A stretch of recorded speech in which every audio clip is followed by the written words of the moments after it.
The woman who traded freedom for war. Elena Caruso stood at the edge of her own engagement party, champagne glass trembling in her hand, watching the man she secretly loved laugh with the mobsters who'd built an empire on blood and silence.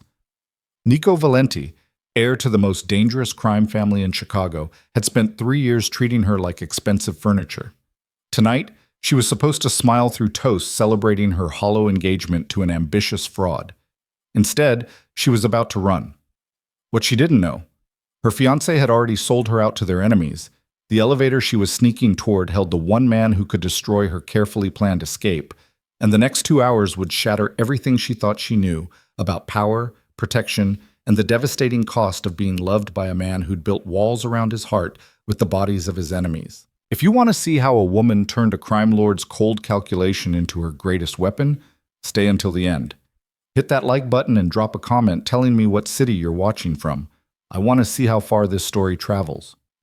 The Caruso mansion glittered like a diamond, choking on its own brilliance. Elena stood near the marble balustrade overlooking the grand ballroom, her engagement ring catching the light from 3 crystal chandeliers, each one worth more than most people earned in a lifetime. 200 guests filled the space below, soldiers in expensive suits, their wives draped in jewelry that whispered of protection money and import schemes, politicians who'd learned to smile while swallowing their principles. The orchestra played something classical and forgettable. Waiters circulated with champagne that cost more per bottle than the minimum wage workers who'd prepared the catering would see in a month. Her fiancé, Gavin Hale, worked the room like a man running for office. Tall, handsome in that practiced way that photographs well, his smile calibrated to suggest warmth without promising anything real. He'd positioned himself near Antonio Caruso, her father, laughing at something one of the underbosses said. Playing the role. Ambitious son-in-law, future asset to the family, man who'd elevate the Caruso name through legitimate business connections. All of it performance, all of it lies. Elena had known for 6 weeks. The relationship had been dying for months before that, slow suffocation dressed up as partnership. But 6 weeks ago, she'd walked into his apartment unannounced and found financial records he'd been careless enough to leave visible on his laptop screen. Numbers that didn't match his supposed consulting income, transfers that created patterns, meeting notes referencing names she recognized from her father's carefully casual dinner table conversations about territorial disputes and supply chain complications. She hadn't confronted him. She'd smiled, apologized for the intrusion, let him kiss her cheek and promised dinner next week. Then she'd gone home and started planning her exit with the methodical precision her father had tried to teach her to apply to flower arrangements and charity galas instead of escape routes. Boston. Clean break. New identity, new life, new everything. She had money saved in accounts Gavin didn't know about, documentation her father's people could never trace, contacts in Massachusetts who owed her favors that had nothing to do with the Caruso name. 3 months of planning. Tickets purchased under a borrowed identity, apartments secured through intermediaries, job opportunity that would give her legitimate income and the chance to build something that belonged only to her. Tonight was supposed to be her last performance. Smile through the toasts. Accept congratulations. Play the role of the dutiful daughter one final time. Then slip away while everyone was drunk and distracted, catch a car to the airport, and vanish into a future that didn't include blood money or men who treated love like a hostile takeover. She checked her watch, 11:30. Her flight left at 2:15. The car was waiting 3 blocks away. Driver paid in cash. Instructions clear. She had 90 minutes to disappear. The private elevator at the east end of the mansion would take her directly to the underground garage. From there, service exit, side street, freedom. She'd mapped it a dozen times, timed it, rehearsed her exit until she could do it in her sleep. Elena set her champagne glass on a passing waiter's tray and moved along the balcony with the unhurried grace of someone simply stepping away for air. Below, Gavin continued his performance. Her father held court near the bar. Her mother, elegant, detached, medicated into permanent serenity, drifted between conversation clusters like expensive smoke. No one watched Elena leave. She'd spent her entire life being overlooked. The hallway beyond the balcony stretched long and quiet, the party noise fading behind thick doors and old money. Her heels clicked against Italian marble. She'd chosen the dress carefully. Beautiful enough not to raise questions, practical enough to move in. Midnight blue silk that caught light like water. No train, no elaborate structure. Easy to pack, easier to abandon. The elevator waited at the end of the hall like a promise. Private access, keycard restricted, reserved for family and the highest-ranking members of her father's organization. Elena had lifted her father's secondary card 3 weeks ago. He'd never noticed. Men like Antonio Caruso never imagined their daughters might need escape routes. She pulled the card from her clutch, hand steady despite her racing heart. Swiped it through the reader. The lock disengaged with a soft click that sounded like liberation. The doors slid open. Nico Valenti leaned against the elevator's back wall, arms crossed, wearing a tuxedo like other men wore weapons. Elena's breath stopped. She'd spent 3 years training herself not to react to him. 3 years learning to keep her face blank when he entered a room, to maintain casual distance when family gatherings forced them into proximity, to kill the hope that flickered stupidly alive whenever his dark eyes swept past her like she was furniture that didn't quite match the decor. Nico Valenti, heir to the Valenti Empire, which made the Caruso operation look like a corner store franchise. 29 years old and already legendary for the kind of cold, strategic brilliance that turned territorial disputes into annexations and rival families into cautionary tales. Tall enough to make doorways look small. Built like someone who'd learned to fight before he'd learned to read. Black hair kept short, sharp features that photographs never quite captured, eyes that saw everything and promised nothing. Her father's most powerful ally. The man who'd brokered peace treaties that held because people feared what would happen if they broke them. The reason the Caruso family had survived the consolidation wars that had destroyed a dozen other operations. The man Elena had been stupid enough to fall in love with when she was 19 and too young to understand that some people were built without the architecture for love. He'd never touched her, barely spoke to her, treated her with the distant courtesy men like him reserved for irrelevant accessories to necessary business relationships. 3 years of family dinners where he discussed strategy with her father and looked through her like glass. 3 years of watching him move through rooms full of dangerous people who stepped aside because survival instincts overrode pride. 3 years of teaching herself that the acute awareness she felt whenever he was near meant nothing, changed nothing, mattered to no one but her. Going somewhere? His voice was dark whiskey and cigarette smoke, the kind of sound that made bad decisions feel like strategic victories. Elena's fingers tightened on her clutch. The elevator doors waited, open, patient. She could back away. Apologize. Claim she'd pressed the button by mistake. Retreat to the party and find another exit, but she'd spent her whole life retreating. Boston. The word came out steady. Small victory. 2:15 flight. Cars waiting. You can either get out of my way or explain to my father why you helped his daughter disappear. Something flickered in Nico's eyes. Not surprise. Interest, maybe. The kind of attention a predator shows when prey does something unexpected. Your father thinks you're upstairs celebrating your engagement. He didn't move from the elevator wall. Gavin's downstairs accepting congratulations, talking about wedding venues and merger opportunities, playing his part. Gavin's always been good at playing parts. Elena stepped into the elevator despite every instinct screaming warnings. The doors slid shut behind her with a whisper of finality. Small space suddenly smaller. That's why I'm leaving before I have to watch him play husband. Smart. Nico studied her with the clinical precision he probably used when evaluating business acquisitions. Except you're not leaving. Elena's spine straightened. You don't give me orders. No. He pushed off the wall, moved closer. Not threatening, just present, just impossible to ignore. But I'm giving you information. Your escape plan? Already compromised. That driver waiting 3 blocks away?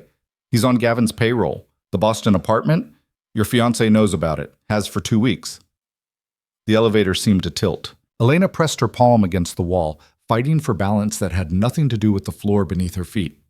You're lying. I don't lie about business. Nico's voice stayed level, professional, like he was discussing shipping manifests instead of destroying her carefully constructed future. And you stopped being personal the moment you became operational risk. Operational risk? The words tasted like poison. That's what I am to you? A liability in an expensive dress? You're Antonio Caruso's daughter. You're engaged to a man who's been stealing from your family and selling information to the Constantine brothers. Your leverage, currency, a weakness in the defensive perimeter.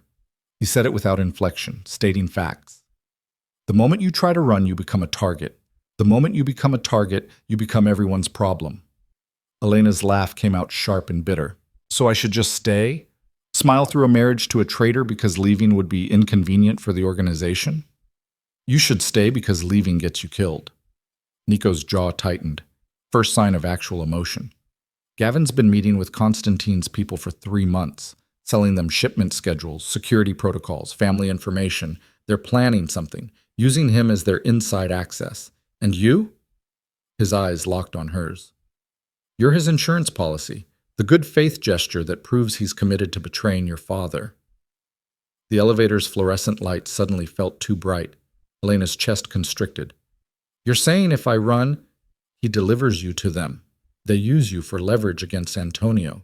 Your father pays whatever they demand, or they send pieces of you back until he complies. Nico's voice dropped lower, harder. Then they kill you anyway, because that's how the Constantine brothers negotiate. Silence filled the elevator like water rising. Elena forced herself to breathe.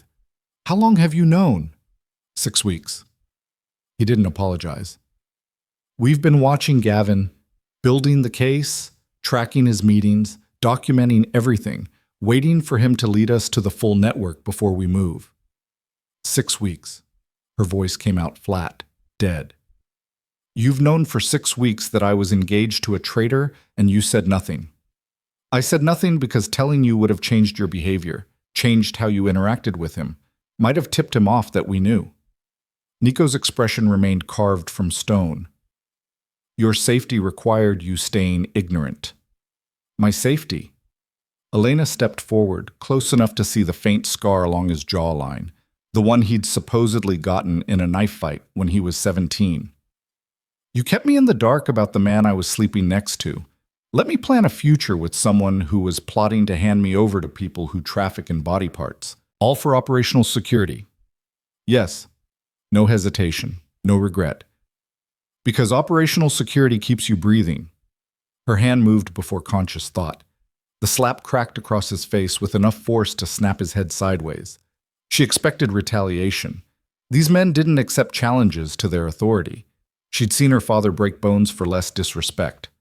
But Nico just straightened slowly, working his jaw, a red mark blooming across his cheek.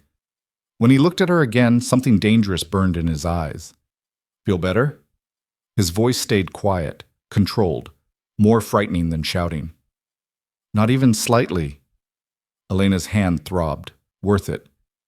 You want to know what would make me feel better? You treating me like a person instead of a chess piece. You asking instead of deciding. You giving me the information I needed to make my own choices instead of managing me like I'm some fragile thing that might break if I know the truth. You want the truth? Nico moved closer, crowded her against the elevator wall. Not touching, just present, just overwhelming. Fine. Here's truth. I've spent 3 years staying away from you because you're the one thing in this entire goddamn city that could make me lose control. You walk into a room and I have to remind myself why I can't have you.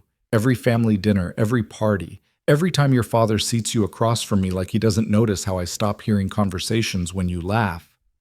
Elena's breath caught. What? You think I don't see you? His voice dropped to something rough, raw. You think I've been looking through you? I've been looking everywhere except at you because the alternative is everyone in the organization noticing that Antonio Caruso's daughter is the only thing I want that I haven't taken. The elevator walls seemed to close in. Elena's pulse hammered against her throat. You never said, because saying it changes everything. Makes you vulnerable. Puts a target on you that's bigger than anything Gavin's stupidity could create. His hand rose, stopped inches from her face, close enough to feel the heat, not close enough to touch. The Constantine brothers aren't the only people who'd use you against me if they knew. Every rival, every ambitious soldier, every enemy we've made, they'd all line up for the chance to hurt you and watch me burn the city down in response. So you stayed away. Her voice came out barely above whisper. So I stayed away. His hand dropped. Built walls, kept distance, treated you like you didn't matter, because keeping you safe required making everyone believe you didn't. And now? Elena couldn't look away from his eyes. Dark, intense, nothing cold about them anymore. Now Gavin's already made you a target. Now the protection of distance doesn't work anymore. Nico's jaw clenched. Now we do this the hard way. The elevator chimed. Doors slid open onto the underground garage. 3 men in dark suits waited outside. Valenti soldiers. Elena recognized Marco, Nico's head of security. Built like a tank, face like a war memorial. The other 2 were younger, just as dangerous. Sir? Marco's eyes flicked to Elena, back to Nico. Mr. Caruso's asking for his daughter. Gavin's getting nervous. Tell Antonio she's fine. Tell him I need to speak with him privately, immediately. Nico's voice shifted back to command mode. Emotion locked away. Move the primary security detail to elevated alert. I want eyes on Gavin every second. And get Elena somewhere secure. I'm not a package you can store. Elena stepped forward. If we're having this conversation, we're having all of it. I want to know everything about Gavin, everything about the Constantine brothers, everything about what you've been planning. Nico looked at her like he was seeing someone new. You want in? I want agency. Elena held his stare. You said I'm operational risk? Fine. Make me operational asset instead. I know Gavin better than anyone. I know his patterns, his tells, his weaknesses. You want to take him down? Use me. Marco cleared his throat. Sir, that's dangerous, reckless, against protocol. Nico finished. I know. He studied Elena with that calculating expression that made smart people nervous. You understand what you're offering. This isn't playing detective. This is putting yourself in the line of fire. If Gavin suspects you know, if the Constantine brothers think you're working against them, they won't hesitate. They were already planning to use me as leverage. Elena's voice stayed steady, strong. At least this way I'm choosing the fight instead of just being the prize. Silence stretched between them. The garage hummed with mechanical sounds. Distant party noise filtered through walls and floors. Finally, Nico nodded. Marco, conference room. Get Antonio in the inner circle. Tell them it's critical, and get someone to cover for Elena at the party. Tell them she's not feeling well. On it. Marco pulled out his phone, already moving. Nico turned back to Elena. This gets complicated fast. You're about to see parts of your father's organization that he's spent your whole life keeping you away from. You're about to learn things that you can't unlearn. You sure you want this? Elena thought about Boston, clean break, new life, freedom that came from running. Then she thought about Gavin selling her out, about the Constantine brothers planning to use her like currency, about spending her whole life being managed and protected and kept ignorant for her own good. I'm sure. She stepped out of the elevator. Show me the war room. Tat. The conference room occupied the mansion's subterranean level, a space that didn't appear on any official blueprints. Elena had known it existed the way children know about adult secrets, through careful observation and intelligent extrapolation. But she'd never been inside. Nico led her through corridors that smelled like concrete and gun oil. The party noise disappeared completely. Down here, the mansion's elegant facade gave way to pure function. Reinforced walls, security doors, surveillance monitors showing every approach. They passed rooms whose purposes Elena could only guess. Armory, communication center, holding cells maybe. The infrastructure of an empire built on violence and control. The conference room's door required biometric access. Nico pressed his palm to the reader. The lock disengaged with a heavy thunk. Inside, the space looked like a corporate boardroom designed by people who'd watched too many military thrillers. Long table, leather chairs, wall screens showing maps, surveillance feeds, data readouts, everything state-of-the-art, everything serious. Her father was already there, standing near the head of the table, face carved from stone. Antonio Caruso at 60 looked like a man who'd built his empire through strategic brutality and never apologized. Gray hair, sharp suit, eyes that had watched people die and slept fine afterward. Three other men occupied chairs around the table. Vincent DeLuca, her father's consigliere, silver-haired and sharp-eyed, the man who turned violence into legal strategy. James Chen, head of operations, responsible for the logistics that kept money flowing and witnesses quiet. And Michael Caruso, her uncle, her father's younger brother, who handled enforcement with the kind of efficiency that kept people obedient. All of them looked at Elena like she was a bomb that had just been discovered ticking in the basement. "What the hell is this?" Antonio's voice came out flat. "Dangerous. Nico, I asked for a private meeting about the Constantine situation, not a family reunion. She's part of the situation." Nico moved to the table, gestured for Elena to take a seat. "She has a right to know. She has a right to stay safe." Antonio's jaw clenched. "Which means staying upstairs, playing her part, not getting involved in the fact that my fiancé's been selling you out to your enemies?" Elena cut in. All heads turned toward her. "Or the part where he was planning to hand me over as a bargaining chip? Which part exactly should I stay ignorant about, Dad?" The silence that followed could have frozen blood. Vincent broke it first. "She knows?"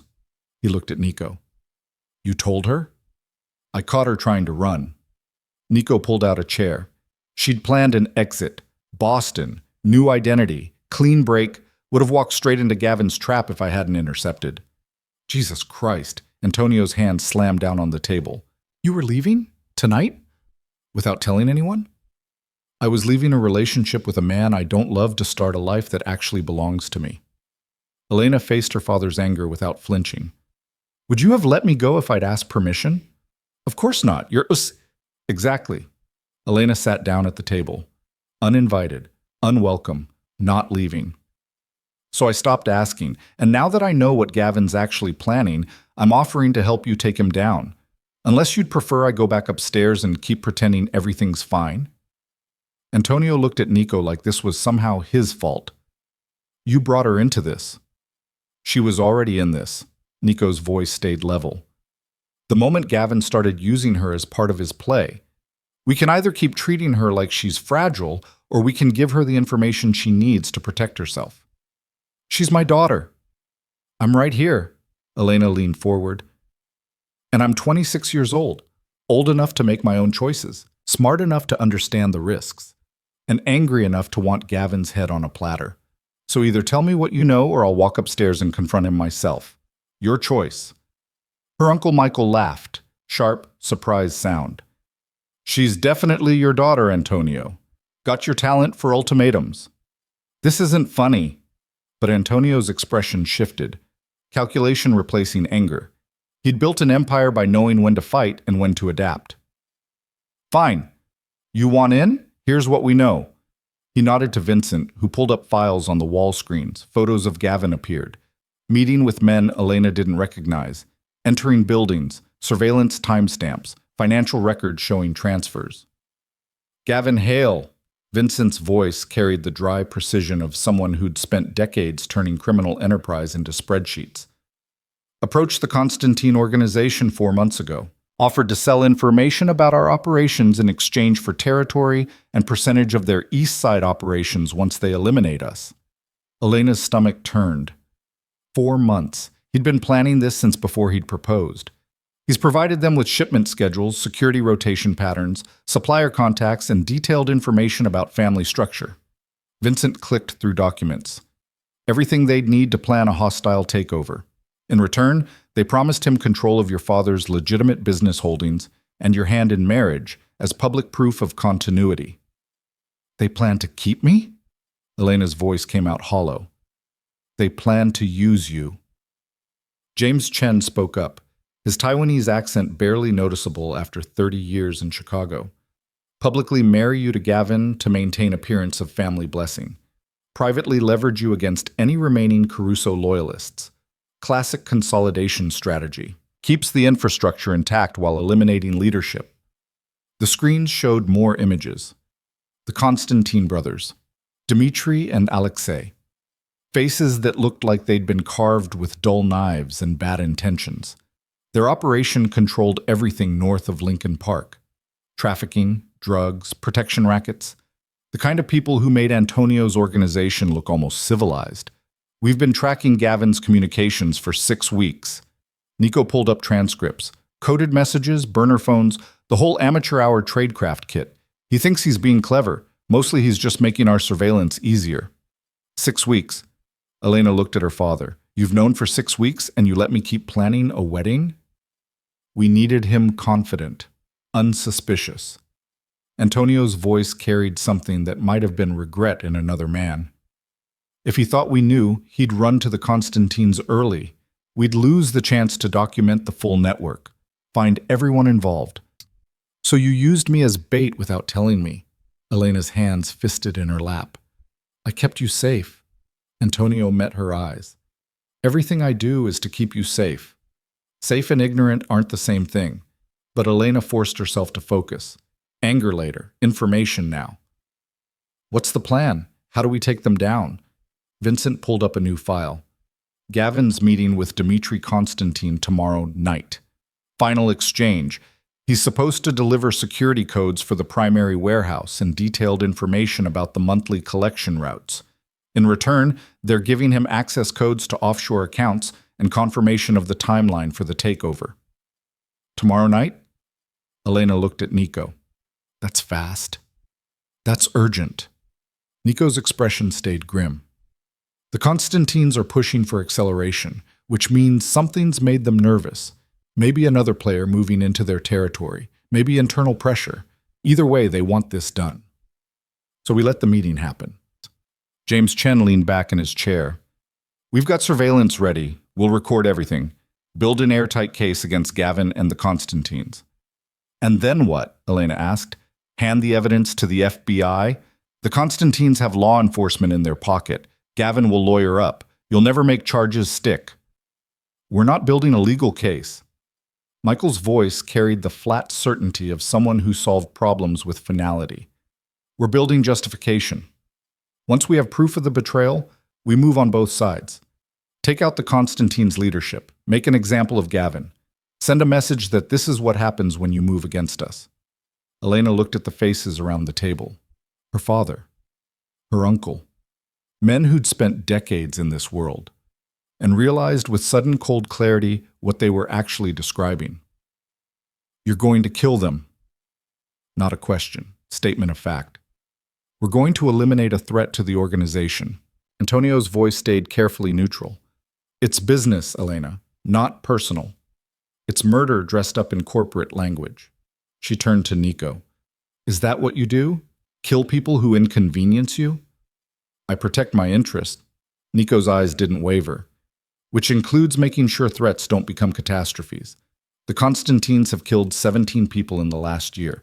Gavin's betrayal would have gotten your entire family slaughtered. This isn't about convenience, it's about survival. Elena's breath came short. There has to be another way. Name it, her father challenged. Tell me how we neutralize a hostile takeover attempt without sending the message that betrayal has consequences. Tell me how we protect our people when we've got enemies planning to burn everything we've built. She couldn't. That was the hell of it. She'd grown up in this world, but always at a distance, always protected from the sharp edges. Now she was sitting at the table where decisions got made and realizing that the luxury of moral high ground came from never having to make impossible choices. What do you need from me? The words came out steady despite the chaos in her chest. Antonio blinked. What? You brought me down here, showed me all this. Either you want my help or you're just making sure I understand why I need to stay quiet. Elena met her father's eyes. Which is it? The men exchanged looks, some kind of silent communication that Elena couldn't quite parse. Finally, Nico spoke. Gavin's getting nervous. He's been asking questions about you tonight. Where you went. Why you disappeared from the party. If we're not careful, he'll suspect something's wrong. So I need to go back upstairs and play the loving fiancé. Elena's stomach turned. Pretend everything's fine while you prepare to execute him. We need you to keep him comfortable for 24 hours. Vincent pulled up a schedule. Tomorrow night he'll go to the meeting. We'll get everything we need. Then it's over. Just 24 hours of lying. Elena laughed, sharp and bitter. Should be easy. I've been lying to myself about loving him for 6 months. Elena, her father's voice softened slightly. If this is too much, it's not too much. It's too late. She stood up. I'm already in this. Already a target. Already complicit just by being his fiancée and not seeing what he was. She looked at Nico. You said I could be operational asset instead of operational risk? Prove it. Tell me exactly what you need me to do. Nico studied her for a long moment, then nodded. Tomorrow afternoon, Gavin's supposed to meet you for lunch. Pre-wedding planning, venue discussion, normal couple activities. He'll use it to pump you for information, Vincent added. He's been asking careful questions, trying to figure out family schedules, security rotations, anything that might help the Constantines plan their move.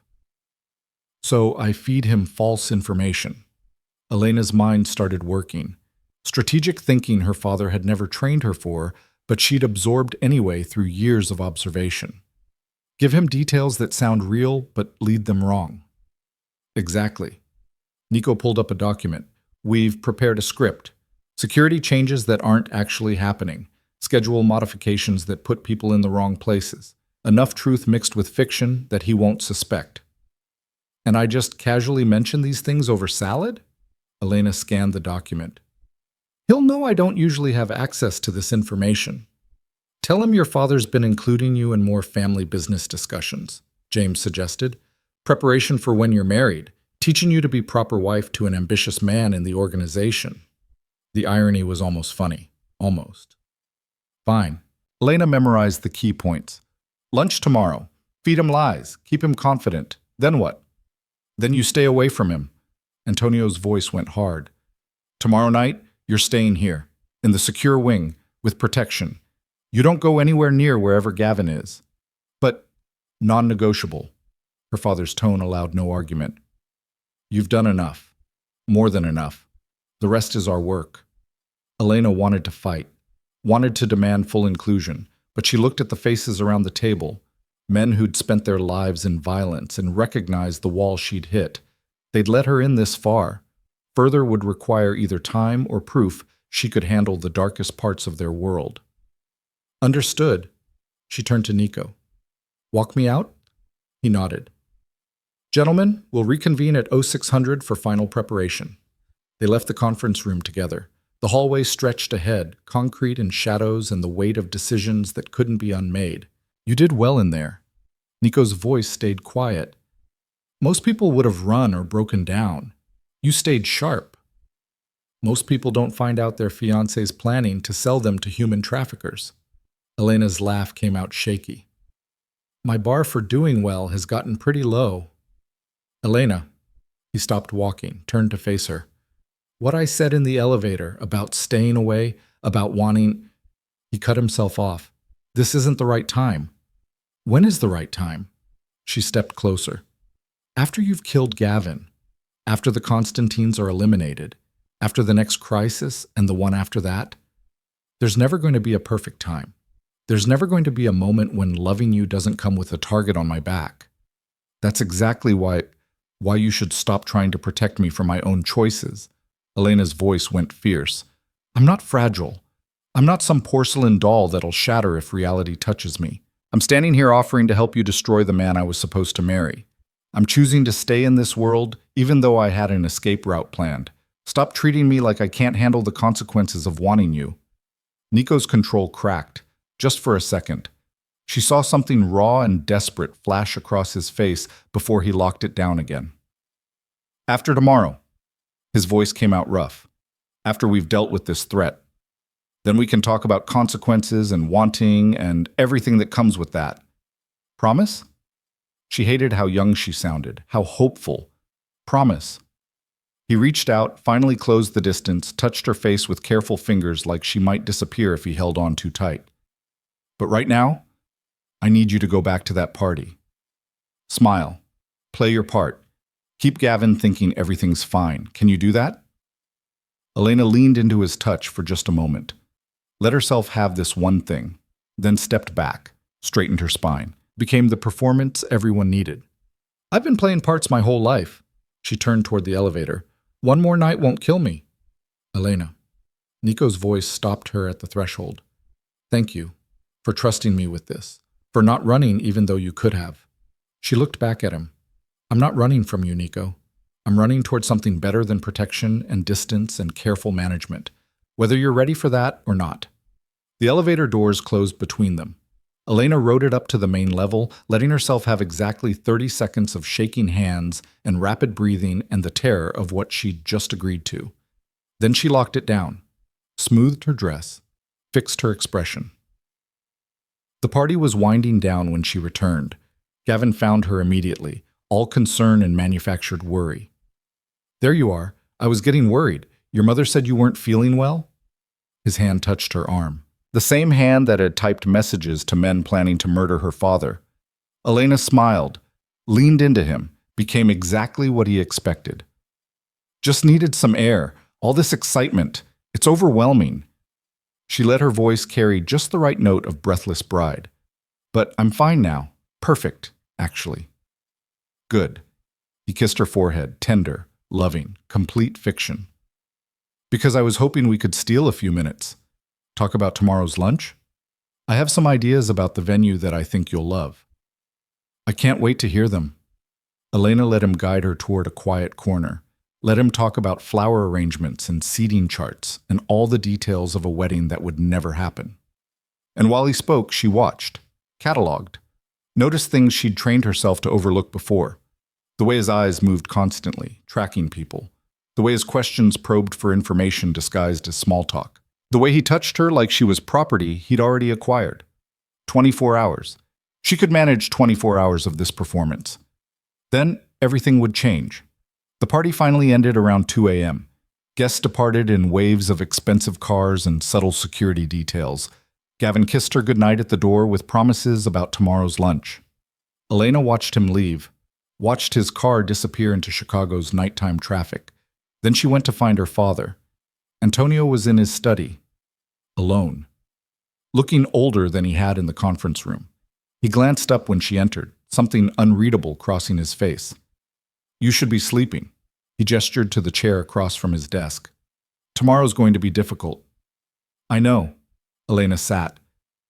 I wanted to ask you something before everything happens. Ask? Did you know? She met his eyes. When Gavin first started pursuing me, when he asked permission to propose, did you know what he was? Antonio was quiet for a long moment. I knew he was ambitious. I knew he wanted access to the organization. I thought... He stopped. I thought he was like every other young man who's tried to marry into this family, looking for power, position, legitimacy. I didn't think he was stupid enough to betray us. But you let me accept his proposal anyway. I thought you loved him. Her father's voice went soft. You seemed happy. For the first time since... He cut himself off. Since Mom stopped being present for anything except pills and parties, Elena finished. Since Uncle Leo got killed and you stopped letting me anywhere near the actual family business? Since you decided the best way to protect me was to turn me into expensive decoration? I was trying to give you a different life. Antonio's hands fisted on the desk. A better life. One where you didn't have to know about the things I've done, the choices I've made, the blood that built everything you've ever had. You were trying to keep me ignorant. Elena's voice stayed gentle despite the words. And maybe that worked when I was a kid. But I grew up, Dad. I started noticing things, patterns, the way people defer to you, the way money moves, the reality behind the legitimate business facade. You can't protect someone from truth forever. I can try. His jaw clenched. I'm your father. That's my job. Your job is to trust me enough to make my own choices. She leaned forward. Including the choice to stay, to help, to be part of this family in a real way instead of just being the daughter you keep locked in a tower. Antonio studied her face like he was seeing someone new. You really want this? The weight of it? The darkness? I want agency over my own life. Elena held his stare. Whatever that looks like. Wherever that leads. With all the consequences that come with it. Her father nodded slowly. Then after tomorrow, after we've dealt with this threat, we'll talk. About your role, about what you can handle. about bringing you in properly instead of keeping you at a distance. Thank you. Elena stood, moved around the desk, hugged her father for the first time in what felt like years. I know you think you're protecting me. But Dad, the cage you built to keep me safe is just another kind of prison. She left him sitting there, went to her room, lay awake until dawn, thinking about tomorrow, about lies she'd tell over lunch, about Nico's promise, about the moment everything would change, about the fact that she'd traded freedom in Boston for war in Chicago and somehow felt more alive than she had in years. The morning light came through Elena's bedroom window like an interrogation lamp, harsh, unforgiving, exposing every crack in her carefully maintained composure. She'd managed maybe 2 hours of sleep, her mind cycling through the script Vincent had prepared, the lies she'd need to sell, the performance that would determine whether Gavin walked into tomorrow night's trap confident or suspicious. Her phone buzzed at 7:30. Text from Gavin. Can't wait for lunch. Reserved us a table at Meridian. Noon? We have so much to plan. Elena stared at the message. Meridian. Upscale restaurant in the Loop. Public enough to feel safe. Private enough for intimate conversation. Exactly the kind of place where an ambitious man would take his fiancée to discuss their future while secretly planning her family's destruction. She typed back, perfect. See you there. 3 hours to prepare. 3 hours to become someone who didn't know her fiancé was a traitor. Someone who still believed in white dresses and flower arrangements and the fiction of happily ever after. Elena showered until the water ran cold, trying to wash away the previous night's revelations. Dressed in cream silk and pearls, the uniform of a Caruso daughter preparing for wedding planning. Applied makeup with the precision of someone going into battle. Because that's what this was. War conducted over white tablecloths and wine lists. Her father knocked at 9. May I come in? It's your house. But she opened the door wider. Antonio entered carrying a small leather box. He looked like he'd slept about as well as she had, shadows under his eyes, tension in his shoulders. I wanted to give you something before you go. He opened the box. Inside, a delicate gold chain with a small pendant. At first glance, just expensive jewelry. On closer inspection, Elena noticed the pendant's unusual weight, the tiny seam along its edge. Panic button, her father explained.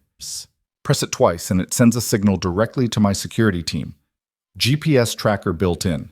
If anything goes wrong at lunch, if Gavin says or does anything that makes you uncomfortable, you activate this and we come for you immediately. Elena took the necklace, feeling its weight. You think he might try something? I think desperate men do unpredictable things. Antonio's voice carried the careful control of someone fighting not to lock his daughter in a tower. And I think sending you into this without every possible safeguard would make me a terrible father.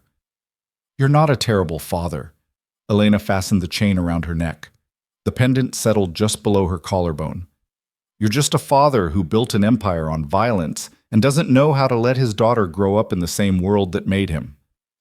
Maybe I don't want you to grow up in this world. He met her eyes. Maybe I want better for you.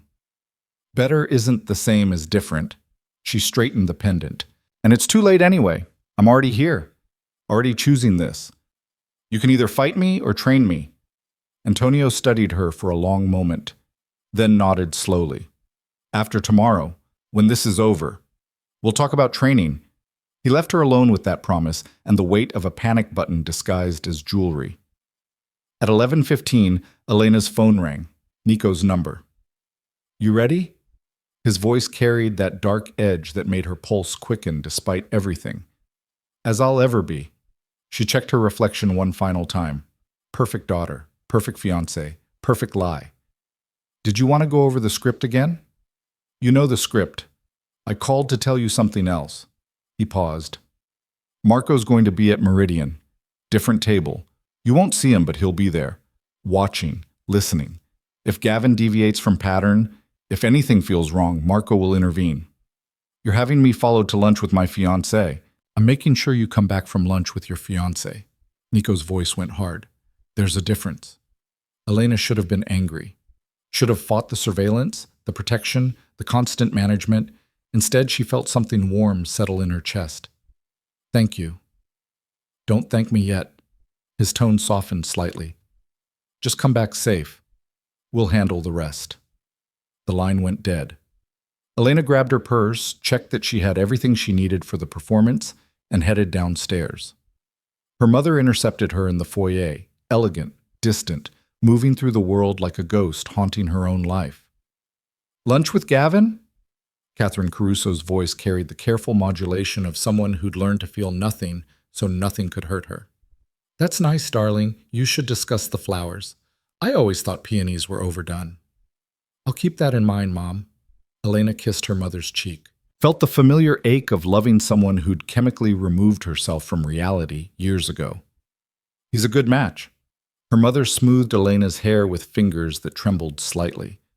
Your father approves. That's important in this family. Elena wondered what her mother would say if she knew the truth. Would Catherine even process it? Or would the information just slide off the pharmaceutical barrier she'd built between herself and the world her husband had created? I should go. Don't want to be late. Of course not. Her mother drifted toward the sitting room. Punctuality is important. Your father always says punctuality shows respect. Elena watched her disappear, then left before the weight of her mother's carefully maintained denial could crack something open in her chest. The drive to Meridian took 20 minutes through lunch traffic. Elena's driver, one of her father's people, silent and professional, navigated the loop with practiced efficiency. She spent the time reviewing the script in her mind. Security changes that weren't real. Schedule modifications that would send the Constantine chasing ghosts. Information that sounded legitimate because it was wrapped in enough truth to pass cursory inspection. Meridian occupied the 15th floor of a glass tower overlooking the river. All clean lines and expensive views. The kind of place where deals got made and appearances got maintained. Elena stepped out of the car into February cold that bit through her coat. Inside, warmth and understated elegance. The hostess recognized her immediately, benefits of being Antonio Caruso's daughter, and guided her to a corner table where Gavin was already waiting. He stood when she approached, smiled with perfectly practiced warmth, pulled out her chair like a gentleman, every gesture calibrated, every movement designed to present the image of devoted fiancé. You look beautiful. He kissed her cheek. His cologne was expensive. His suit was custom. Everything about him screamed ambition dressed in civility. I already ordered champagne. I hope that's okay. Perfect. Elena settled into her chair, cataloging details with new eyes. The way he'd positioned himself with a view of the entrance. The way his phone sat face down on the table within easy reach. The slight tension in his jaw that suggested he was working harder than usual to maintain his performance. The champagne arrived. Gavin made a toast about their future, their partnership, building something beautiful together. Elena touched her glass to his and sipped expensive lies. So, he set down his flute. I've been thinking about the venue. I know we discussed the Four Seasons, but what about somewhere more intimate? The peninsula has that beautiful ballroom, more suitable for the kind of wedding that reflects both our families' positions. Translation: somewhere that would photograph well for the social pages when the Constantines needed to demonstrate continuity after murdering her father. The peninsula could work. Elena kept her voice light, interested. Though Dad's been talking about expanding the guest list. Apparently there are business associates who'd be offended if they weren't included. How many are we talking? Gavin's interest sharpened. I thought we were keeping it to close family and friends. First probe. Testing to see what she knew about her father's organization structure. You know how it is. Elena laughed softly. In our world, close friends includes everyone Dad does business with. He mentioned something about 300 guests minimum, maybe more if we include the West Coast connections. She watched Gavin process this, watched him calculate what 300 guests meant in terms of security arrangements, family structure, potential complications to whatever the Constantines were planning. That's substantial. He reached for her hand across the table. I want to make sure you get the wedding you deserve, not just what politics demands. I appreciate that. Elena laced her fingers through his, felt nothing. Less than nothing. But I've learned lately that sometimes what we deserve and what politics demands are the same thing. Learned from who? The question came too fast, too sharp. From Dad. She delivered the line exactly as Vincent had scripted it. He's been including me in more family discussions. Says once we're married, I'll need to understand the business side of things, how everything connects. He's been surprisingly open about operations lately. Gavin's grip tightened slightly on her hand. Really? That's unexpected. Antonio's usually so protective of you. I think he's realizing I'm not a child anymore. Elena sipped her champagne. And that understanding the family business will make me a better partner for you. He talks about you a lot, actually, about how ambitious you are, how you're going to help expand our legitimate operations. I'm flattered he has that kind of confidence in me. Gavin's smile stayed perfect, but his eyes went calculating. What kind of things has he been sharing? Here. This was the moment. Feed him lies wrapped in truth. Make him believe she was innocently revealing information she didn't understand was sensitive. Elena leaned forward conspiratorially. Promise you won't tell him I said anything? He made me swear not to discuss business outside the family. Of course, this is between us. He's restructuring security. She pitched her voice just right, excited to share secrets, unaware of their significance. Apparently there's been some concerns about the warehouse district. He's moving primary operations from the Southside facility to a new location in Bridgeport. Very hush-hush. Even most of the soldiers don't know yet. She watched Gavin absorb this. The Southside warehouse was real. The move to Bridgeport was fiction, but Gavin had no way to verify that without revealing he was monitoring her family's operations. When's this happening? He kept his tone casually interested. Next week sometime. Dad said something about needing all senior people on site for the transition. He's worried about vulnerability during the move. She paused. Actually, he mentioned you specifically. Said he wants you there. Thinks it's important for you to start understanding our logistics infrastructure. Another lie.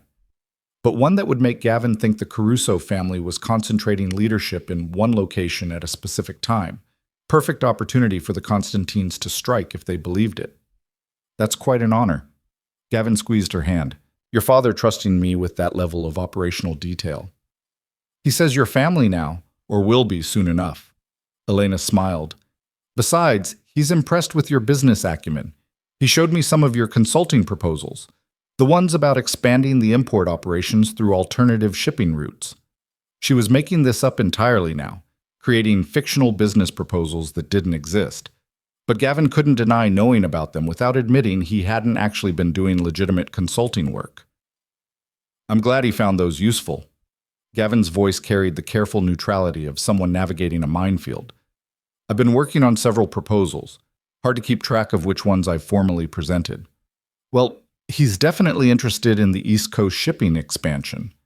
Elena delivered this fabrication with perfect conviction.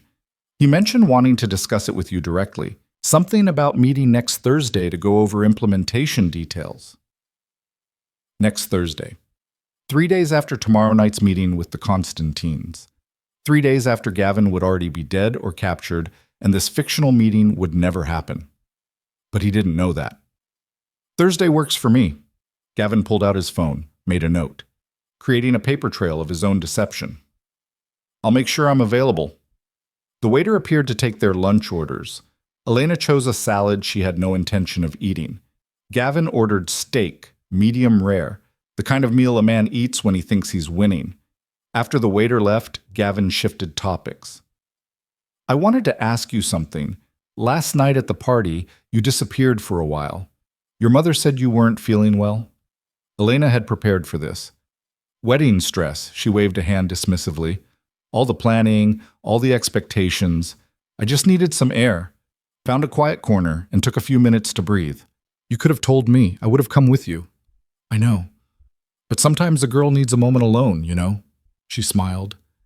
Besides, you were networking, building those connections Dad values so much. I didn't want to interrupt. You're never an interruption. Gavin reached across the table again, cupped her face with what was probably meant to look like tenderness. You're the reason I'm doing any of this. Building a future for us, making sure we have everything we deserve. Elena let him hold her face, look into her eyes, sell her the fiction of his devotion. And she thought about Nico's words from the elevator, about how Gavin planned to deliver her to the Constantines, about what they would have done to her. I love you too. The lie came out smooth as silk, easy as breathing. I can't wait to be your wife. Something flickered in Gavin's eyes. Satisfaction, maybe. Or guilt. Hard to tell with men who'd trained themselves to perform emotion instead of feel it. Their food arrived. Elena pushed salad around her plate while Gavin talked about honeymoon destinations and investment properties and the beautiful life they'd build together. She nodded in appropriate places, asked questions that suggested interest, played the part of the eager bride. And across the restaurant, Marco sat alone at a corner table, reading a newspaper and listening to every word through surveillance equipment Elena couldn't see but knew was there. Halfway through the meal, Gavin's phone buzzed. He glanced at the screen, and for just a second, his mask slipped. Elena caught a flash of something, stress, maybe concern, before he smoothed it away. Everything okay? She kept her voice light. Fine. Just work. He silenced the phone. Nothing that can't wait. But his shoulders had tensed, his jaw tightened. Whatever that message said, it had rattled him. Elena filed it away. Information to share later, pattern break that might mean something. She steered conversation back to wedding planning, discussed flowers and music and seating arrangements with the enthusiasm expected of a bride-to-be. Fed him more scripted intelligence mixed with genuine details about cousins and family dynamics. Made him feel like she was his inside source to the Caruso family operations. By the time dessert arrived, something chocolate and expensive that neither of them touched, Gavin had relaxed again, confident, secure in his deception. I'm really glad we did this. He signaled for the check. I feel like we've been so busy lately, we haven't had enough time just for us. We should make it a regular thing, Elena smiled. Weekly lunches, just the two of us. A chance to talk about everything without family or work interrupting. I'd like that.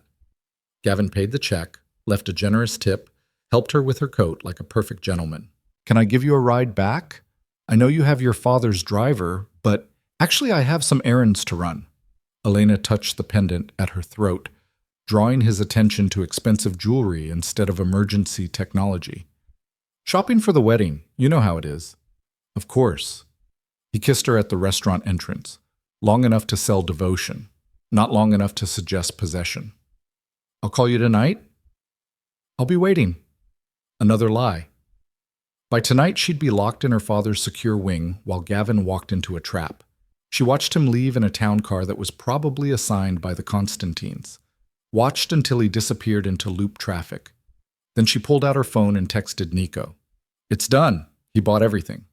The response came immediately. Good. Car's waiting. Come home. Home. The Caruso mansion, the place she'd tried to escape less than 24 hours ago. Funny how quickly things shifted.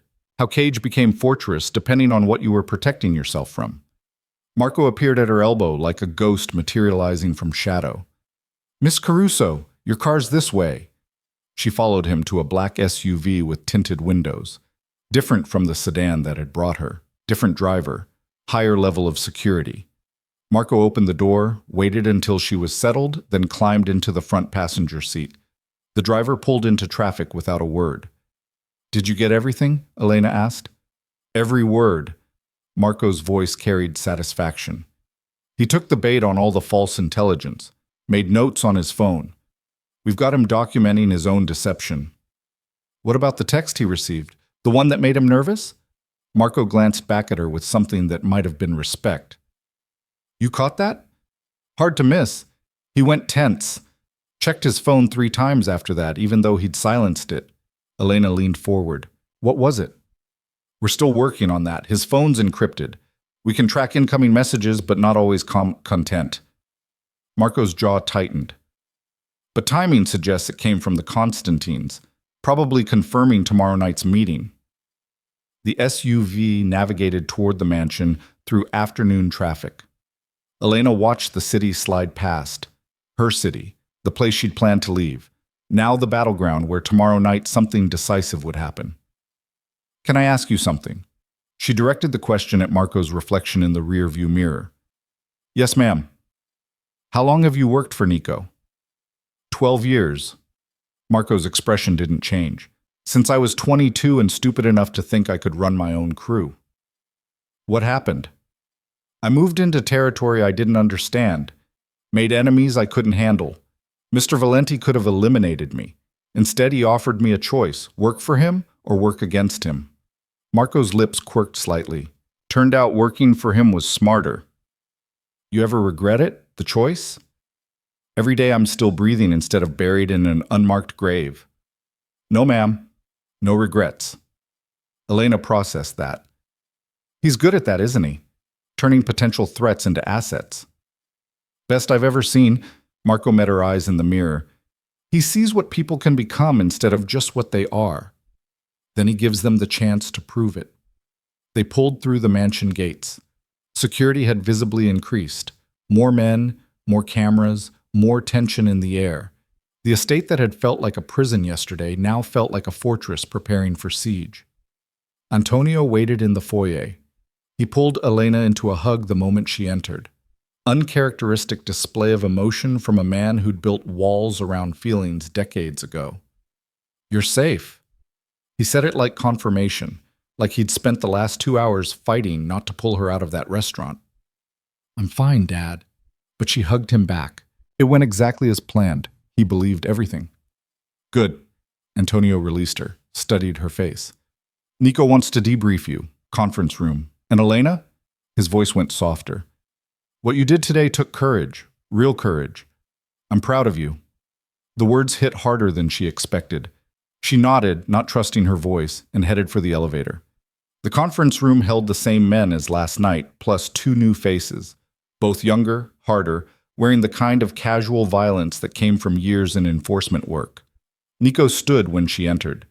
His eyes tracked over her like he was inventorying for damage. You okay? Better than Gavin will be tomorrow night. Elena took a seat at the table. I gave him everything on the script. He documented it all, made notes, asked follow-up questions that confirmed he's passing intel to someone. Vincent pulled out his tablet. Walk us through it. Every detail, everything he said, how he reacted, what seemed important to him. Elena spent the next hour reconstructing the lunch conversation. The men listened with professional attention, occasionally asking clarifying questions, building a complete picture of Gavin's deception. When she finished, James Chen leaned back in his chair. He's definitely escalating. That text he received, we intercepted it. Came from a burner phone registered to one of the Constantine's known associates. Message just said, tomorrow, 2200. Confirm. 10 p.m. tomorrow. Michael checked his watch. 29 hours from now. What's the location? Elena asked. Warehouse in Pilsen. Nico pulled up a map on the wall screen. Neutral ground. The Constantines use it for meetings with people they don't fully trust yet. Enough isolated that they feel secure. Enough exit routes that they can run if it's a trap. Except this time it actually is a trap. Elena studied the map. What's the plan? The men exchanged looks. Antonio spoke carefully. Elena, you've done your part. More than enough. The rest is something I have a right to know about. She cut him off. You brought me in. You trusted me with the intelligence work. Don't push me out now just because it's getting violent. It's not about trust. Nico's voice stayed level. It's about keeping you as far from operational risk as possible. I'm already at risk. Elena stood up, moved to the map. Gavin made me at risk. The Constantines made me at risk. My last name made me at risk the day I was born. Stop pretending distance equals safety and tell me what you're planning. Silence held the room. Finally, Antonio nodded. Show her. Vincent pulled up tactical diagrams. We've had surveillance on this warehouse for 3 weeks. We know the layout. We know their usual security setup. We know approximately how many people they'll have on site. Tomorrow night, Gavin arrives at 10. He meets with Dmitry Konstantin. They conduct the exchange. He gives them the intelligence you fed him at lunch. They give him access codes and confirmation of timeline. James pointed to specific locations on the diagram. We let the meeting happen. Let them incriminate themselves. Record everything. Then we move. Michael's voice went flat, cold. Tactical team surrounds the warehouse. No exit, no escape. We take the Constantine into custody along with everyone involved in the conspiracy. Custody. Elena looked at her uncle. That's an interesting word choice for what you actually mean. We're eliminating a threat to the family. Antonio met her eyes. Permanently, completely, in a way that sends a clear message about what happens to people who move against us. You're going to kill everyone in that warehouse. Not a question, statement of fact. We're going to neutralize a hostile force that planned to murder our family and destroy our organization. Nico stepped beside her. There's a difference. Is there? Elena studied the map. Or is that just the story we tell ourselves so we can sleep at night? I sleep fine. Michael's tone suggested he'd had this conversation before and wasn't interested in revisiting moral philosophy. Because I know that if we don't move decisively, if we show weakness or hesitation, 10 other ambitious crews will see it as opportunity. We'll spend the next year fighting territorial challenges and hostile takeovers. People who've been loyal will start questioning if we're strong enough to protect them. Everything your father built will crack and crumble because we were too civilized to do what survival requires. Elena wanted to argue, wanted to find the moral high ground, but she'd sat across from Gavin at lunch and watched him perform love while planning her destruction. She understood now that mercy was a luxury purchased with other people's blood. What about Gavin specifically? She forced herself to ask. What happens to him? The room went quiet. Antonio spoke carefully. That depends on what he does tomorrow night, how he reacts when everything falls apart, whether he fights or runs or tries to negotiate. But most likely he dies. Elena made herself say it, made herself face it. Most likely you kill the man I was supposed to marry. Yes. Nico didn't soften it. Most likely he dies. And if he doesn't, if we take him alive, he spends the rest of his life wishing we hadn't. Those are the options. No clean endings, no easy answers. Elena nodded slowly. Okay. Okay? Her father blinked. That's it? No arguments? No moral objections? Oh, I have moral objections. She turned to face the room. I object to living in a world where this is necessary. I object to being part of a system built on violence and fear. I object to the fact that my choices are complicity or ignorance, and both make me responsible. She took a breath. But objecting doesn't change reality. And reality is that Gavin chose to betray us, chose to align with people who would have tortured me for leverage, chose his ambition over basic humanity. So yes. Okay. Do what you need to do. Nico studied her like he was seeing someone new. You sure about this? I'm sure I don't want to be protected from consequences anymore. Elena met his eyes. I'm sure I'd rather face ugly truth than live in comfortable lies. And I'm sure that if I'm going to be part of this family in any real way, I need to understand exactly what that means, including the parts that keep me awake at night. Her father moved closer, put his hand on her shoulder. After tomorrow, we can talk about getting you out, clean break, new identity, Boston or anywhere else you want. You've done enough, more than enough. You don't have to stay in this world. What if I want to stay? The question surprised her as much as it surprised him. Why would you want this? Antonio's voice carried genuine confusion. The violence? The constant threat? The weight of decisions that destroy lives? Because it's real. Elena touched the pendant at her throat. Panic button disguised as jewelry, symbol of a father trying to protect a daughter who'd outgrown protection. Because for the first time in my life, people are treating me like I matter. Not as decoration, not as liability, but as someone who can contribute, someone with value beyond my last name and my potential to marry well. She looked at Nico. Someone who gets to make choices instead of just living with other people's decisions. Choices come with costs. Nico's voice went rough. Weight you can't put down, knowledge you can't unknow. Tomorrow night, people die. Maybe Gavin, definitely others. And you'll know you helped make that possible, that your intelligence work at lunch contributed to their deaths. You ready for that weight? Elena thought about the elevator, about Nico admitting he'd stayed away to protect her, about 24 hours ago when she'd been running toward freedom, that looked like loneliness disguised as independence. "I'm ready." She said it with conviction she didn't entirely feel, but needed to claim anyway. "I'm ready to stop being managed and start being trusted, whatever that requires." The men around the table absorbed this. Her father looked torn between pride and horror. Her uncle looked grimly approving. Vincent and James looked professionally neutral. Nico looked at her like she'd just stepped off a cliff, and he wasn't sure if she was falling or flying. "Then here's what happens next." Antonio's voice shifted to command mode. "Elena, you stay in the secure wing tomorrow night.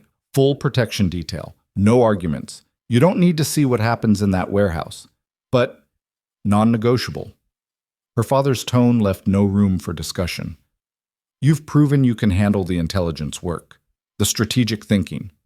But the violence itself? That's our burden, not yours. Let us carry that weight." Elena wanted to fight, wanted to demand full inclusion. But she recognized the wall she'd hit, the line her father wouldn't let her cross. Not yet. Maybe not ever.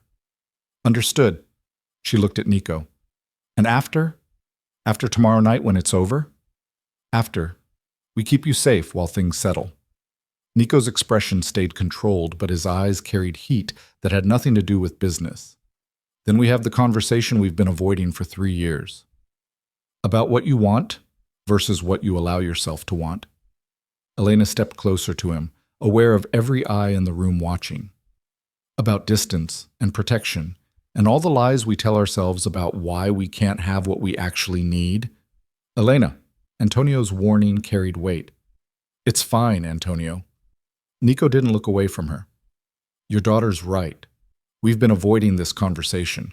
Might as well have it in front of witnesses, so everyone's clear on where things stand." "Where do things stand?" Elena challenged. "Right now, complicated, dangerous, inadvisable from every strategic standpoint." Nico's voice dropped lower. "After tomorrow? After we've eliminated the immediate threat? Still complicated, still dangerous, but maybe possible. If you're still sure you want this, want me, want everything that comes with that choice." "I'm sure." Elena held his stare. "Question is whether you're brave enough to let yourself want something you can't control." Heat flashed in Nico's eyes. "We'll find out tomorrow night." Antonio cleared his throat loudly. "If you two are finished conducting your personal negotiations in my war room, we have operational details to finalize." Elena stepped back, suddenly aware she'd just declared her intentions in front of her father, her uncle, and half the family's senior leadership. Her face heated, but she didn't apologize. Instead, she turned to her father. "What do you need from me tomorrow?" "Stay in the secure wing. Let us work. Try not to worry." Antonio's expression softened slightly. "And know that everything we're doing to keep you and this family safe." "I know, Dad." She moved to the door. "I'll be in my room if you need me." "Elena." Nico's voice stopped her at the threshold. "Thank you for trusting us with this, for being braver than you needed to be." She looked back at him. "I'm not brave. I'm just tired of being afraid." Then she left them to their tactical planning and walked back to her room on legs that shook slightly now that the adrenaline was fading. Inside her bedroom, the space she'd been so desperate to escape, Elena locked the door and let herself finally fall apart. Not crying, just shaking, trembling with the accumulated weight of performance and deception and the slow realization of what she'd actually agreed to participate in. Tomorrow night, men would die. Maybe Gavin. Definitely others. And she'd helped make it possible by lying over lunch about warehouse locations and security schedules. She'd chosen this. Chosen to stay. Chosen to be complicit rather than ignorant. And the most terrifying part? She wasn't sure she regretted it. Her phone buzzed. Text from Nico. "Get some rest. Tomorrow's going to be long." She typed back. "Will you tell me what happens?" "After." "Will you let me know how it went?" His response came quickly. "Yes. Every detail. No more protection through ignorance. You've earned the truth."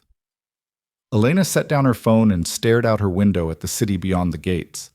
Chicago in February twilight, cold and beautiful and brutal. The city she'd tried to leave, the city that had claimed her anyway. 29 hours until everything changed. She intended to be ready. The hours between preparation and execution stretched like wire pulled too tight. Elena spent the next day in her room, watching the clock move with agonizing slowness, while the mansion hummed with controlled chaos below. She could hear them, her father's men moving through hallways, voices low and urgent, the mechanical sounds of weapons being checked and vehicles being staged. The infrastructure of violence preparing to deploy. At 3 in the afternoon, her mother knocked softly and entered carrying a tea service like this was any ordinary Thursday.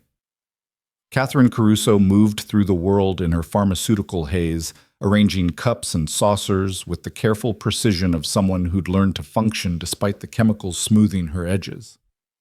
"I thought you might want company." Her mother poured Earl Grey into delicate china. "You've been up here all day. It's not good for you, darling. All this isolation." Elena accepted the cup, studying her mother's face for any sign she understood what was happening tonight.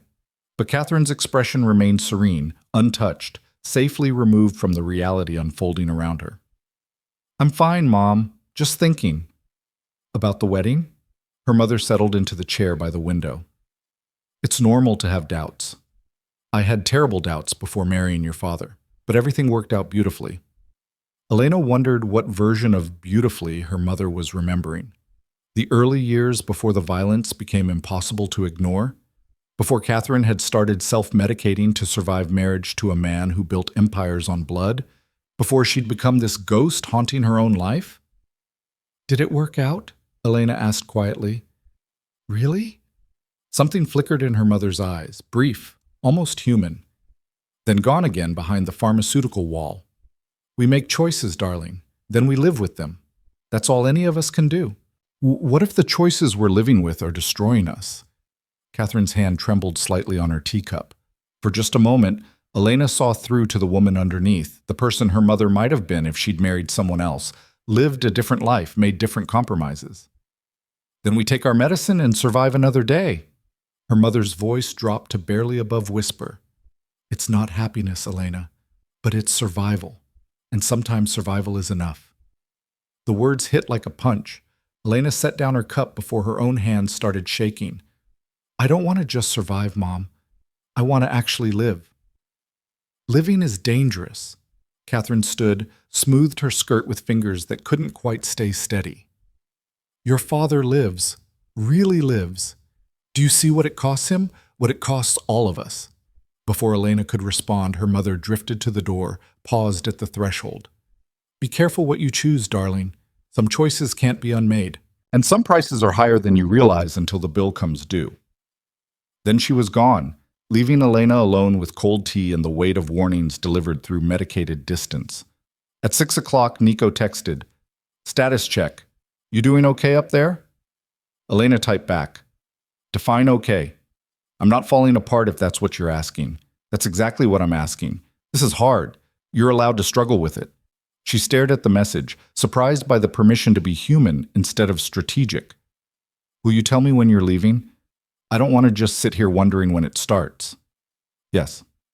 I'll let you know." "And Elena? What you said yesterday about being tired of being afraid? I understand that more than you know." The message made something ache in her chest. She wanted to ask what he was afraid of, but her door opened and her father entered without knocking, rare breach of privacy that suggested urgency. "We need to talk." Antonio closed the door behind him, leaned against it like he needed the support. "Before tonight happens. Before things change in ways we can't control." Elena set down her phone. "Okay. If this goes wrong," he held up a hand when she started to protest. "Let me finish.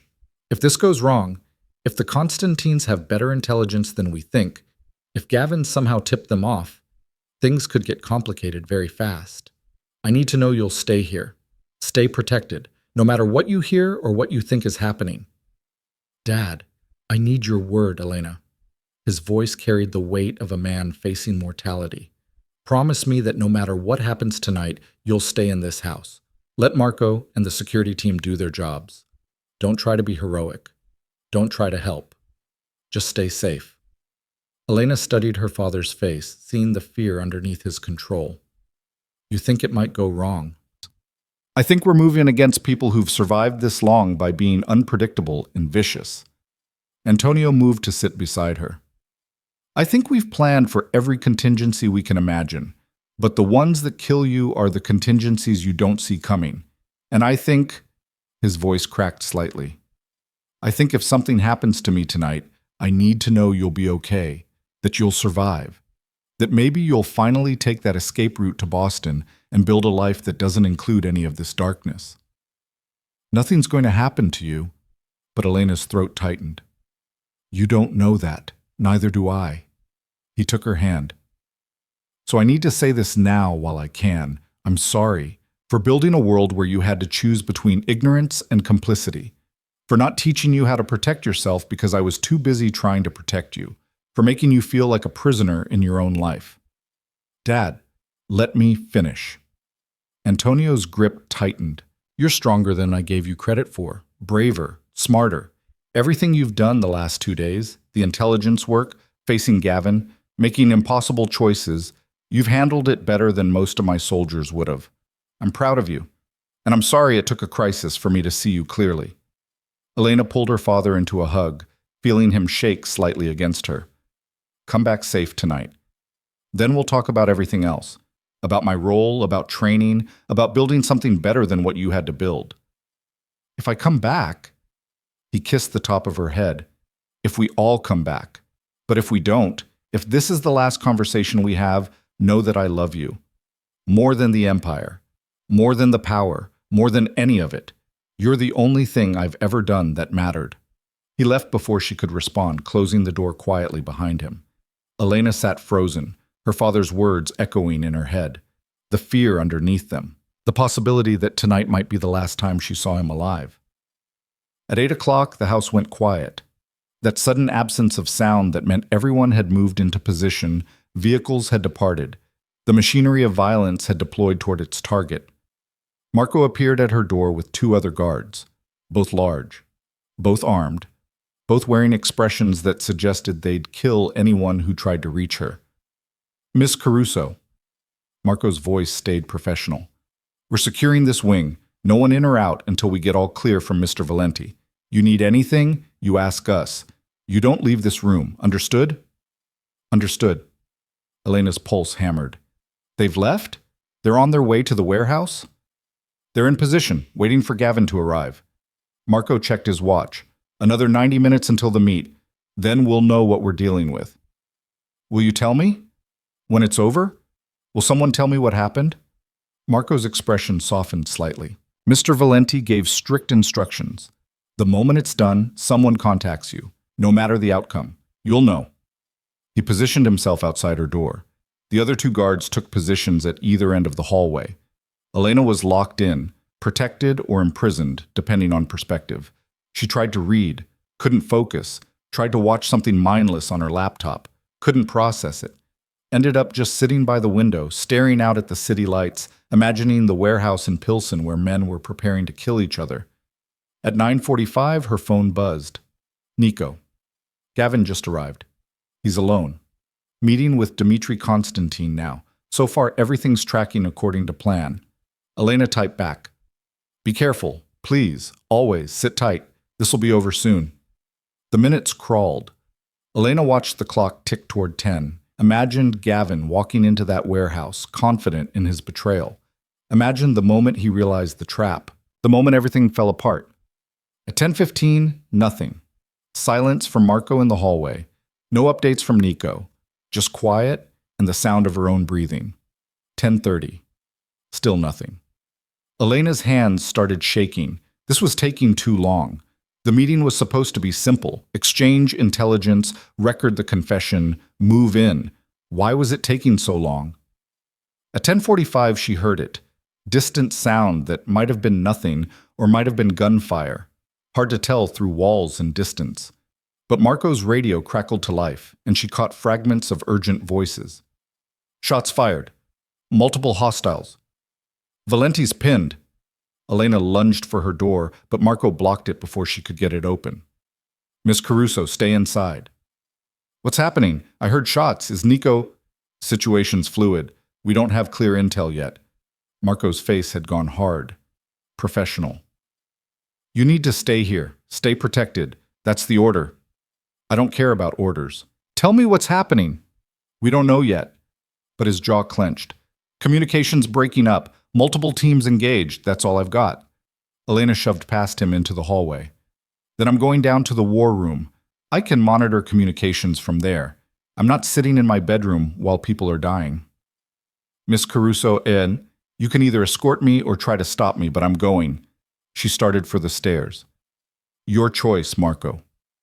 He swore under his breath, signaled to the other guards. Fine, but you stay behind us. You don't touch anything, and if I say get down, you hit the floor. Clear? Clear. They moved through the mansion toward the subterranean levels. Elena could hear phones ringing in her father's study, voices urgent and frightened, the sounds of controlled chaos beginning to crack. The war room was already occupied. Vincent and James hunched over communication equipment, both looking grim. Wall screens showed multiple feeds, some live video, some static, some just scrolling data. What happened? Elena demanded. Where's my father? Where's Nico? Vincent looked up, surprise crossing his face. Elena, you shouldn't be here. Tell me what happened, James answered, voice tight. Ambush. The Constantines knew we were coming, had triple the expected security. Fortified positions. They were ready for us. Elena's stomach dropped. How? How did they know? We don't know yet, but the moment our people moved in, the Constantines opened fire. We've got men pinned down, multiple casualties. Vincent's hands flew across keyboards, trying to coordinate response. Your father's team is trapped in the north sector. Valenti's team took heavy fire trying to flank. We're trying to get reinforcements in, but one of the video feeds exploded with light. Elena watched a building's corner disintegrate under what looked like an RPG. They have that level of firepower? They planned for war. James pulled up tactical maps. This wasn't just security. This was a kill box. They wanted us to attack, used Gavin to bait us in. Where is Gavin? Elena moved closer to the screens, searching feeds for any sign of the man she'd lied to over lunch yesterday. Unknown. He was inside with Dimitri when shooting started. Haven't had visuals since. Vincent spoke into a radio. Eagle 1, do you copy? Antonio, respond. Static. Then her father's voice, strained and angry. We're pinned down. Building's on fire. We need extraction now. Working on it. Air support's 2 minutes out. We don't have 2 minutes. They're pushing hard on our position. We need... The transmission cut to screaming static. Dad? Elena grabbed Vincent's arm. Get him back. Get him back right now. I'm trying. Vincent worked the equipment. Eagle 1, do you copy? Antonio?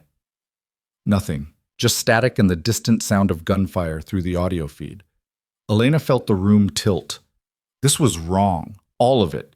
The careful planning, the intelligence she'd gathered, the trap they'd set, all of it had somehow inverted.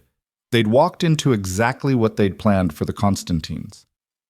What about Nico? She forced the words out. Where's his team? James pointed to a different screen. West sector.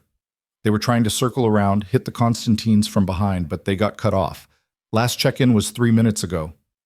Try them. Get them on the radio. Miss Caruso, you need to let us work. Get them on the radio. Elena's voice cracked like a whip. I want to know if Nico's alive. James exchanged a look with Vincent, then spoke into his headset. Shadow team, respond. Valenti, do you copy? Silence stretched. Then Marco's radio crackled. A different voice came through. One Elena didn't recognize. Male, accented, cold as winter. Caruso's daughter. I know you're listening. The voice carried casual menace. This is Dimitri Constantine. Your people are dying in my warehouse. Your father's bleeding in the north sector. Valenti's trapped in the west wing with maybe 10 minutes before we burn him out. You want them to live? I want to negotiate. Elena's blood turned to ice. Don't respond. It's a trap. It's already a trap, sweetheart. Dimitri laughed. The trap's been sprung. Your people walked right in. Now I'm offering you a way to save some of them. You listening? Vincent looked at Elena. She nodded slowly. He keyed the microphone. We're listening. Smart. Here's the deal. You give me Elena Caruso, alive, unharmed, delivered to coordinates I'll provide. And I let your people walk out. Everyone lives, everyone goes home. You refuse, and I burn this warehouse with everyone inside it, starting with your boss and working my way down. You're asking us to trade her for them? Vincent's voice went deadly quiet. I'm offering you a choice. The girl or everyone else. You've got 5 minutes to decide before I start executing prisoners. The line clicked off. The war room went silent except for the background noise of gunfire and shouting on the open channels. Elena felt every eye turn toward her, Vincent and James watching her like she was a problem they needed to solve. Marco positioned between her and the door like he already knew what she was going to say and was preparing to stop her. No. Vincent spoke first. Absolutely not. We don't negotiate with these people. We find another way. What other way? Elena moved to the screens. You said yourself we're outgunned. They were ready for us. Our people are trapped and dying. What's the other way, Vincent? We get reinforcements. We call in favors. We don't have time. Elena's voice stayed steady despite the chaos in her chest. He gave us 5 minutes. By the time reinforcements arrive, how many people will be dead? Elena, we can't just hand you over to them. James stood up. You understand what they'll do? This isn't about leverage anymore. This is about revenge, making an example. They'll hurt you in ways that, I know. She cut him off. I understand exactly what I'm agreeing to, but it's my choice, my life, and I'm choosing to trade it for everyone in that warehouse. Your father would never allow it. My father's trapped and bleeding and has maybe minutes to live. Elena's hands fisted at her sides. You think he'd want me safe while all of you die? You think that's the choice he'd make? Marco stepped forward. Mr. Valenti's orders were explicit. Keep you here, keep you protected, no matter what. Nico's orders don't matter if Nico's dead. The words hurt to say. And if there's a chance trading me saves him, saves my father, saves any of you, then that's what we're doing. It's not your call. Vincent's voice went hard. You're not operational command. You don't make tactical decisions. Then who does? Elena challenged. My father's pinned down. Nico's cut off. Michael's team isn't responding. Who exactly is making decisions right now? The question hung in the air. On the screens, another explosion lit up the night. Someone screamed on the open channel. Time was running out. Elena pulled out her phone, typed a message to Nico. Tell me you're alive, please. No response. Just silence from the man who'd promised her truth. She tried her father, same silence. 2 minutes, Dimitri's voice came back over the radio. Clock's ticking, gentlemen. The girl or everyone dies. Choose. Elena made a decision. Get him back on the line. Tell him I'm coming. Elena, no! Vincent reached for her, but she stepped back. Tell him I'm coming, alone, unarmed, in exchange for everyone's safety. Get the coordinates. We can't do it. She used the voice she'd learned from her father, absolute authority that allowed no argument. That's an order. Get those coordinates. Marco moved to physically stop her, but James spoke quietly. Let her. If this is her choice, let her make it. Valenti will kill us. Marco's voice carried certainty. Only if he survives. James keyed the microphone. Constantine, we accept your terms, the girl for everyone. Where do you want her? Dimitri's laugh carried genuine amusement. Smart choice. There's a restaurant 3 blocks west of the warehouse, Celia's. She comes alone. She comes unarmed. She comes in the next 15 minutes or the deal's off and everyone burns. How do we know you'll keep your word? Vincent demanded. You don't. But you know I'll definitely kill everyone if she doesn't show. At least this way you've got a chance. The line clicked off. Elena was already moving toward the door. I need a car. Now. Miss Caruso. Marco tried to block her path, but she stepped around him. You can either help me or waste time trying to stop me. Either way, I'm going. Decide. Vincent swore viciously. Get her a car, single driver, radio, GPS tracker, and someone call Valenti if he's still alive and tell him Elena made this call. Not us. Her. Marco pulled out his phone, made quick arrangements. Car's ready, but I'm driving. Non-negotiable. Fine. Elena headed for the elevator. but we need to move, now. They rushed through the mansion to the underground garage. Marco practically threw her into a black sedan, then peeled out with enough force to make the tires scream. The drive to Pilsen took 12 minutes through light traffic. 12 minutes of Elena trying not to think about what she was walking into, trying not to imagine what Dmitry Konstantin had planned, trying to hold on to the belief that this trade would actually work. You don't have to do this. Marco's voice stayed quiet. Careful. We can turn around, find another way. There is no other way. Elena stared out at the city passing by. This is the only play that saves anyone. You're walking into a nightmare. I know. Her voice came out steadier than she felt. But it's my nightmare, my choice. Better than sitting safe while everyone else dies. Marco was quiet for a moment, then, for what it's worth, you're braver than most soldiers I know. Mr. Valenti's going to lose his mind when he finds out what you did. Only if he lives long enough to be angry. Elena touched the pendant at her throat, panic button her father had given her. She pressed it twice. Activation signal. If anything happened, if this went wrong, at least they'd know where to find her body. They pulled up in front of Celia's, a small Italian restaurant with dark windows and a closed sign. Dmitry had chosen well, isolated, easy to control, perfect ambush location. Elena reached for the door handle, but Marco caught her arm. Wait, let me check. The restaurant door opened. Dmitry Konstantin stood there with 4 armed men. Tall, heavy-built, face like a war crime, he gestured for Elena to approach. Alone, his voice carried across the street. Driver stays in the car, or everyone in the warehouse dies right now. Elena pulled free of Marco's grip. Stay here. If I'm not back in an hour, tell Nico I'm sorry. Elena, but she was already walking toward the restaurant, toward Dmitry, toward whatever came next. The armed men surrounded her immediately, patting her down with rough efficiency. Found her phone, smashed it underfoot, found the pendant, ripped it from her throat, and tossed it into the gutter. Clean. One of them reported to Dmitry. Good. Dmitry grabbed Elena's arm, pulled her into the restaurant. Let's go talk about what happens to girls who help their fathers set traps. The door slammed shut behind her.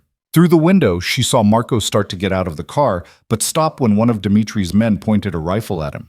Then Dmitry dragged her deeper into the restaurant, away from windows, away from witnesses, into darkness and the unknown. Elena's last thought before everything went wrong was that at least she'd made the choice herself. At least she'd traded her safety for something that mattered. At least she'd finally stopped being managed. The restaurant's back room smelled like old grease and violence waiting to happen. Dmitry shoved Elena into a chair with enough force to crack her teeth together, then circled her like a predator evaluating prey. His men positioned themselves at the exits, 2 at the door, 1 by the kitchen entrance, 1 by what looked like a loading bay, all armed, all watching her with the casual interest of people who'd done terrible things and slept fine afterward. So, Dmitry pulled up a chair, sat backwards on it, arms crossed over the back. Elena Caruso, the daughter who thought she could play spy. How'd that work out for you? Elena kept her face blank despite her racing heart. You got what you wanted. I'm here. Now, let my people go. Your people? Dmitry laughed, sharp, ugly sound. You really think you're one of them? Little girl playing dress-up in Daddy's empire? You're not family. You're leverage, currency, a thing with a price tag. Then you should honor your deal. You wanted me in exchange for them. I'm here. Make the call. I will. Eventually. He leaned forward. But first we're going to have a conversation. About loyalty. About consequences. About what happens to families who think they can set traps for the Konstantin brothers. Elena's stomach twisted, but she held his stare. The trap was for Gavin. You just happened to be the one stupid enough to partner with a traitor. The slap came fast, Dmitry's hand cracking across her face hard enough to snap her head sideways. Elena tasted blood, felt her cheek bloom with heat, but she didn't cry out. Careful with your mouth, little girl. Dmitry's voice went cold. I'm the only thing standing between you and my men. You want to stay intact? Show some respect. Elena worked her jaw, testing for damage. Nothing broken. Yet. Where's Gavin? Your fiancé? Dimitri's smile showed too many teeth. He's indisposed. Turns out he was more useful as bait than as partner. We've had him talking for hours, singing like a bird about your family's operations. Every secret you fed him at that lunch, he gave it all to us, helped us plan this whole beautiful trap. So Gavin was still alive, still selling them out. Elena filed that information away, trying to think strategically despite the fear crawling up her spine. If you've been planning this, why the trade? Why not just kill everyone in the warehouse? Because killing everyone makes enemies. Dimitri stood, started pacing. But taking you, keeping you alive while we negotiate terms with your father, that gives us leverage for the long game. The Caruso operation doesn't collapse. It transfers, under our management, with you as insurance policy. You think my father will negotiate while you're holding me hostage? I think your father will do anything to get his daughter back. Dimitri pulled out his phone. And if he won't? Well, there are other uses for pretty girls in our organization. Markets that pay well for undamaged merchandise. We're flexible. The casual way he said it, like he was discussing shipping manifests instead of human trafficking, made Elena's skin crawl. But she forced herself to stay focused, keep him talking, buy time, figure out an angle. The men in the warehouse, she pushed, are you letting them go or not? Depends on how cooperative you are. Dimitri made a call, spoke rapid Russian. Elena caught fragments, coordinates, something about transport, instructions to hold position. Then he switched to English. Tell Alexei to release the south sector. Let Caruso's people extract their wounded. The north sector and Valenti's team stay locked down until we're clear. He ended the call, smiled at Elena. See? I keep my word. Some of your people get to live. The rest? We'll see how negotiations go. That wasn't the deal. You said everyone walks. I said everyone lives. I'm letting some of them walk. The others are collateral until your father and I reach an understanding. Dimitri moved closer, touched her face where he'd struck her. You really thought I'd just let the head of the Valenti family walk away? Nico Valenti is worth 10 of you. He's the real prize here. Elena's chest constricted. You're using me to keep Nico trapped. Now you're catching on. Dimitri's thumb pressed against her split lip, making her wince. Here's what happens next. You're going to call your father, tell him you're fine. Tell him to stand down, pull his people back, let us consolidate our position. You do that, you say exactly what I tell you to say, and maybe, I let Valenti live long enough to watch us destroy everything his family built. And if I refuse, then I have my men execute Valenti right now, put a bullet in his head and send you the video. Dimitri's voice stayed conversational, pleasant even. Then we move on to your father, then your uncle, then every single person in that warehouse. We kill them all and burn the building to cover evidence. Your choice, Elena, cooperate or watch everyone die. Elena tried to think through the fear, tried to find an angle, a strategy, anything that might shift the situation. But Dimitri had planned this perfectly. He had all the leverage, all the power. All she had was the certainty that whatever she said or did next would determine who lived and who died. Let me talk to Nico first. The words came out steadier than she felt. Proof of life. I need to know he's actually alive before I make any calls. Dimitri studied her face. You care about him, Valenti. I saw how you looked at each other at your engagement party. Little tragic romance happening right under everyone's noses. Elena's pulse jumped, but she kept her expression neutral.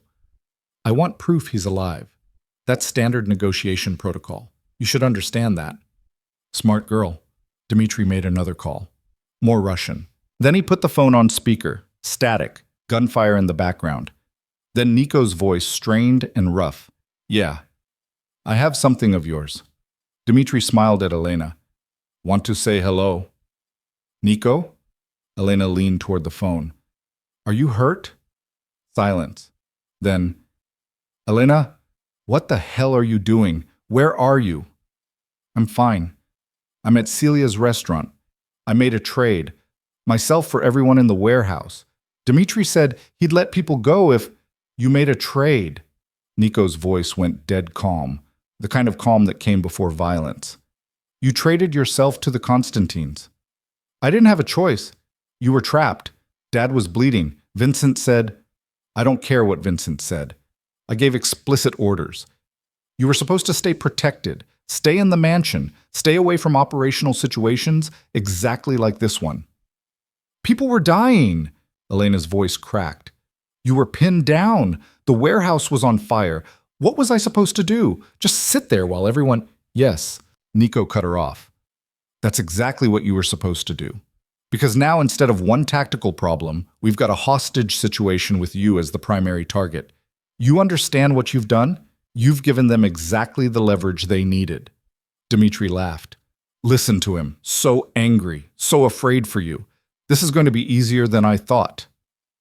Constantine, Nico's voice could have cut glass. Whatever you're planning, whatever you think you're going to accomplish by taking her, it won't work. You can't leverage someone against me who I don't care about. The words hit Elena like physical blows. She knew, intellectually knew, that Nico was trying to reduce her value as a hostage, trying to protect her by pretending she didn't matter. But hearing it still hurt. Bullshit! Dmitri moved closer to Elena, grabbed her hair, yanked her head back. You care. I can hear it in your voice. Every word you're saying is a lie, and we both know it. Elena gasped as Dmitri's grip tightened, pulling hard enough to bring tears to her eyes. Let her go. Nico's voice dropped to something lethal. Right now, Dmitri. Let her go, or I will spend the rest of your very short life making you regret ever hearing the name Caruso. There it is. Dmitri yanked harder, making Elena cry out. That's the sound of a man who cares very much. You want her back, Valenti? Here's the deal. You surrender. Walk out of that warehouse unarmed with your hands up. You do that, and I let the girl live. You refuse, and I hurt her in ways that'll make you wish you'd died in that building. Don't do it. Elena forced the words out despite the pain in her scalp. Nico, don't you dare surrender. I made this choice. I knew the risks. Don't trade yourself for… Dmitri backhanded her hard enough to knock her sideways in the chair. Elena's vision blurred, her ear ringing from the impact. Touch her again, and I'll kill you with my bare hands. Nico's voice had gone beyond anger into something cold and final. I will pull you apart piece by piece. I will make it last days. You hear me, Dmitri? You've just signed your death warrant. Big talk from a man trapped in a burning building. But Dmitri's hand had hesitated. Elena heard it in his voice, the first crack of uncertainty. Nico Valenti didn't make idle threats. Everyone knew that. I'm giving you one chance, Nico continued, each word precise, controlled. Let Elena walk out of that restaurant right now. Release her unharmed. Do that and I'll make your death quick when I come for you. Hurt her and quick goes off the table. You're in no position to make demands. But Dmitri stepped back from Elena. Small victory. I'm always in position to make demands. Nico's voice carried absolute certainty. You think this warehouse is your kill box? You think you've won because you managed to set a trap? You've just started a war you can't win. The Valenti family doesn't negotiate with people who take hostages. We eliminate them. Completely. Permanently. Every single person in your organization. Everyone you've ever done business with. Everyone who's ever helped you. We burn it all down and salt the earth where you stood. Dmitri laughed, but it sounded forced. You'll be dead before… An explosion rocked the building, close. Elena felt it through the floor, saw dust rain from the ceiling. Dmitri's men shouted, scrambled toward windows. What the hell was that? Dmitri grabbed his radio. That was my reinforcements arriving. Nico's voice carried grim satisfaction. Federal agents, actually. Turns out when you set up an obvious ambush, it triggers protocols. FBI's been watching this warehouse for the last hour. They were waiting for my signal. You're bluffing. But Dmitri moved to the window, looked out. His face went pale. Am I? Nico asked quietly. Check your exits, count the agents. Think about how this ends for you. Through the window, Elena saw lights. Lots of lights. Vehicles surrounding the block. Official vehicles. The kind that came with badges and jurisdiction, and the kind of backup that didn't disappear when things got complicated. You called the feds. Dmitri's voice went flat. You brought law enforcement into a family matter.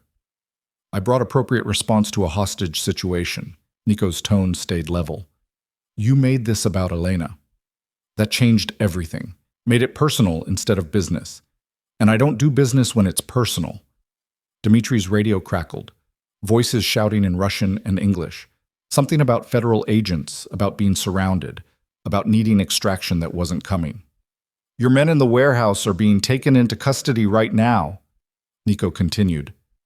Your escape routes are blocked. Your backup is scattered. In about 3 minutes, federal agents are going to breach that restaurant, and everyone inside who's holding a weapon is going to have a very bad night. You've got one play left, Dimitri. Release Elena. Surrender peacefully. Live to see trial. That's the only way you survive the next 5 minutes. Dimitri looked at Elena, at his men, at the lights outside. She watched him calculate. Watched him realize the trap he'd set had become his cage. This isn't over. He grabbed Elena by the arm, hauled her toward the kitchen. You think I'm just going to give up? Hand over my leverage? I've got tunnels, exit routes you don't know about. By the time your federal friends get in here, I'll be gone and I'll have her with me.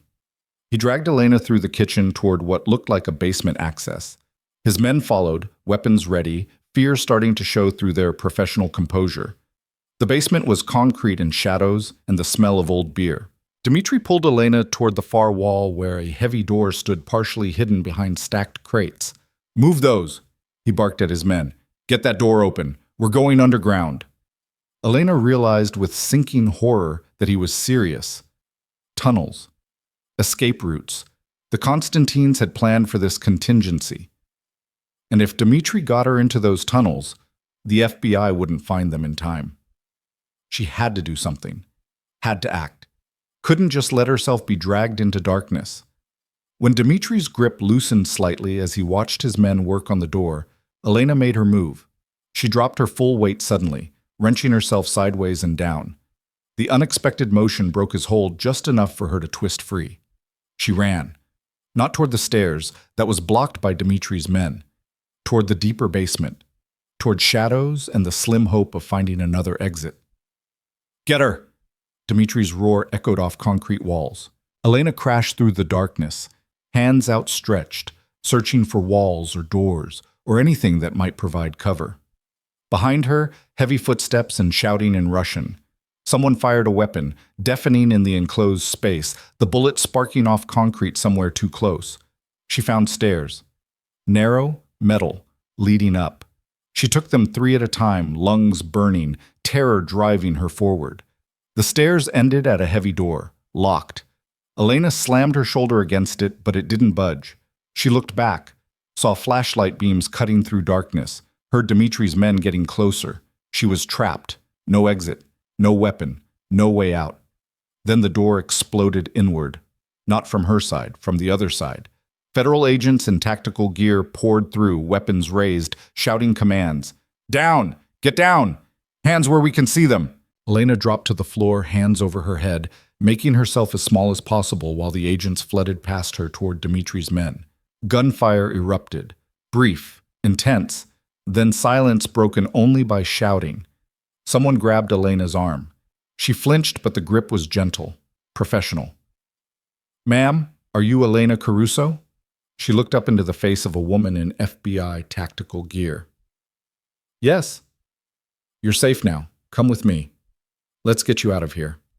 The agent helped her up, guided her through the door into what looked like an adjacent building's basement. More agents, more secure perimeter, safety that felt surreal after the last 30 minutes of terror. They brought her upstairs into cold night air and chaos. The street was full of federal vehicles, local police, emergency response teams. The warehouse district had become a war zone, being systematically secured by people with badges and jurisdiction. Elena saw Marco standing next to one of the FBI command vehicles, talking urgently to someone in a suit. When he spotted her, relief flooded his face. Miss Caruso. He moved toward her, but the agent held up a hand. She needs medical evaluation first. Then we'll need her statement. I'm fine. Elena's voice came out rough. Where's my father? Where's Nico? Are they out? Are they safe? Ma'am, I need you to sit down and let the paramedics... Where are they? Elena pulled away from the agent. Someone tell me if they're alive. Elena. Her father's voice cut through the chaos. She turned and saw Antonio limping toward her, one arm in a makeshift sling, blood on his shirt, but alive. Very much alive. Elena ran to him, crashed into his chest despite his injuries. He wrapped his good arm around her, held her so tight she could barely breathe. "You're alive." She was crying now, couldn't stop. "You're okay. I thought, when the radio cut out, I thought, I'm fine, we're fine. We're—" Antonio pulled back, looked at her face. His expression darkened when he saw the bruises forming where Dmitri had hit her. "Who did this? Who touched you?" "Dmitri. But I'm okay. Dad, I'm okay. Where's Nico? Is he—" "Here." Nico's voice came from behind her. Elena spun around. Nico stood there looking like he'd been through a war, smoke-stained, blood on his jacket, exhaustion in every line of his body, but alive and whole and staring at her like he couldn't quite believe she was real. "You called the FBI." Elena's voice shook. "You brought federal agents to a mob war." "I called appropriate backup when the situation required it." Nico moved closer. "And before you ask, yes, that's going to complicate things. Yes, people are going to be arrested. Yes, this is going to be a political nightmare. But you're alive, so I don't care." "Dmitri said you were trapped, said the building was on fire, said Dmitri was buying time and trying to leverage you into compliance." Nico reached out, touched her face gently where bruises were forming. He was never going to honor the deal. The moment you walked into that restaurant, his plan was to use you as permanent leverage against both our families. "But you got out. Everyone got out?" "Most of us." Nico's jaw tightened. "We lost 3 men, another 6 wounded. But it could have been worse. Would have been worse if the FBI hadn't arrived when they did." Antonio spoke up. "The feds have been watching the Constantines for months, building a RICO case. When Nico contacted them and offered cooperation in exchange for tactical support, they mobilized fast. Dmitri and Alexei are both in custody. Most of their organization's been rounded up. It's over." "What about Gavin?" Elena asked quietly. "Dmitri said he was still alive, said he'd been talking." Nico and Antonio exchanged a look. Antonio answered. "He's alive, in federal custody, singing like you wouldn't believe. Gave them everything. His conspiracy with the Constantines, the planned takeover, his role in setting up tonight's ambush. He's looking at 20 years minimum." 20 years? Elena should have felt something. Satisfaction, maybe, or relief. Instead, she just felt hollow. The man she'd almost married was going to prison. The organization that had threatened her family was destroyed. And all it had cost was 3 lives, federal involvement in family business, and whatever political complications came from bringing law enforcement into mob conflicts. "I need to sit down." She said it to no one in particular. Nico guided her to the back of an ambulance. Paramedics swarmed immediately, checking her vitals, examining the bruises, asking questions about pain levels and whether she'd lost consciousness. Elena answered mechanically, while her mind tried to process everything that had happened. The trade, the restaurant, Dmitri's plans, the basement, the escape, the FBI, all of it compressed into maybe 40 minutes that felt like hours. Miss Caruso. An FBI agent in a suit approached, older, serious, the kind of face that had seen too much to be surprised by anything. "I'm Special Agent Williams. I need to get your statement about what happened tonight. Everything Dmitri Constantine said and did. It's crucial for our case." "Can it wait?" Nico's voice carried edge. "She's been through trauma. She needs medical attention and rest before—" "It's fine." Elena cut him off. "I can give you my statement now, while it's fresh, before I start forgetting details." Williams nodded. "I appreciate that. This way." She followed him to a mobile command center. Spent the next 2 hours walking through everything, the decision to trade herself, the restaurant, Dmitri's threats, his plans to use her as leverage, the basement escape attempt. Williams recorded everything, asked clarifying questions, built a comprehensive picture. When she finally emerged, exhausted and wrung out, dawn was starting to break over Chicago. The warehouse district was still crawling with federal agents, but the immediate chaos had settled into methodical evidence collection. Nico waited outside the command center. Your father went to the hospital, his arms broken in 2 places. He wanted to wait for you, but I told him you'd be fine. Will he be? Elena asked. Fine. Physically, yeah. Everything else? Nico's expression suggested complications. That's going to take time. The feds are going to want cooperation, information, access to operations. This doesn't end with Dimitri's arrest. You made a deal with them. I made a deal to save your life. Nico met her eyes. Everything else is negotiable. Elena studied his face, exhaustion and relief, and something else she couldn't quite name. You really brought federal agents into a family operation. You broke every rule, made enemies, complicated everything. For me, yes, a no hesitation, no regret. Why? She needed to hear him say it. We've barely had 3 conversations where you weren't pretending I didn't exist. Why risk everything for someone you've spent years avoiding? Nico was quiet for a moment. Then, because in that warehouse, when I heard you'd traded yourself, when I realized what you'd done, I understood something. All those years of distance? Of staying away because keeping you safe required making everyone think you didn't matter? Completely pointless, because you matter anyway. Whether I admit it or not, whether I allow it or not, you matter to me in ways that make tactical sense irrelevant. That's not an answer. It's the only answer I have right now. He touched her face again, careful of the bruises. Ask me again tomorrow, after we've both slept, after the adrenaline wears off, after we've figured out what happens next with the FBI and the family and all the complications we've just created. Ask me then, and I'll try to give you something better than you matter. Tomorrow. Elena leaned into his touch despite everything. You promise we'll have tomorrow? That this isn't just crisis emotion that disappears when things settle? I promise. Nico's thumb traced her cheekbone. I'm done staying away. Done pretending distance equals protection. Done lying to myself about what I want. He paused. If you still want it, still want this, after everything you've seen tonight, after watching what this world actually costs. Elena thought about the warehouse, about Dimitri's threats, about 3 men dead and 6 wounded and Gavin looking at 20 years, about her father's broken arm and her mother's chemical distance and the reality underneath the elegant surface she'd grown up on. I want it. She said it with certainty despite the exhaustion. I want you. I want choice. I want to be part of this world with eyes open instead of protected and ignorant. All of it. Even the parts that keep me awake at night. Then tomorrow we'll talk. Nico stepped back before the moment could become something neither of them was ready for yet. For now, let's get you home. Real home. Not a war room or a federal command center. Somewhere you can actually rest. He guided her to one of the few remaining Caruso vehicles. Marco drove while Elena sat in back with Nico beside her, close enough to touch but maintaining careful distance. Professional. Appropriate. Even though the way he watched her suggested nothing about his thoughts was professional. The mansion looked different in dawn light. Less fortress, more monument. The security presence had tripled, her father's people mixing with what looked like federal protection detail. Complicated didn't begin to cover what the next few months would involve. Inside, Vincent met them in the foyer. Miss Caruso, thank God you're safe.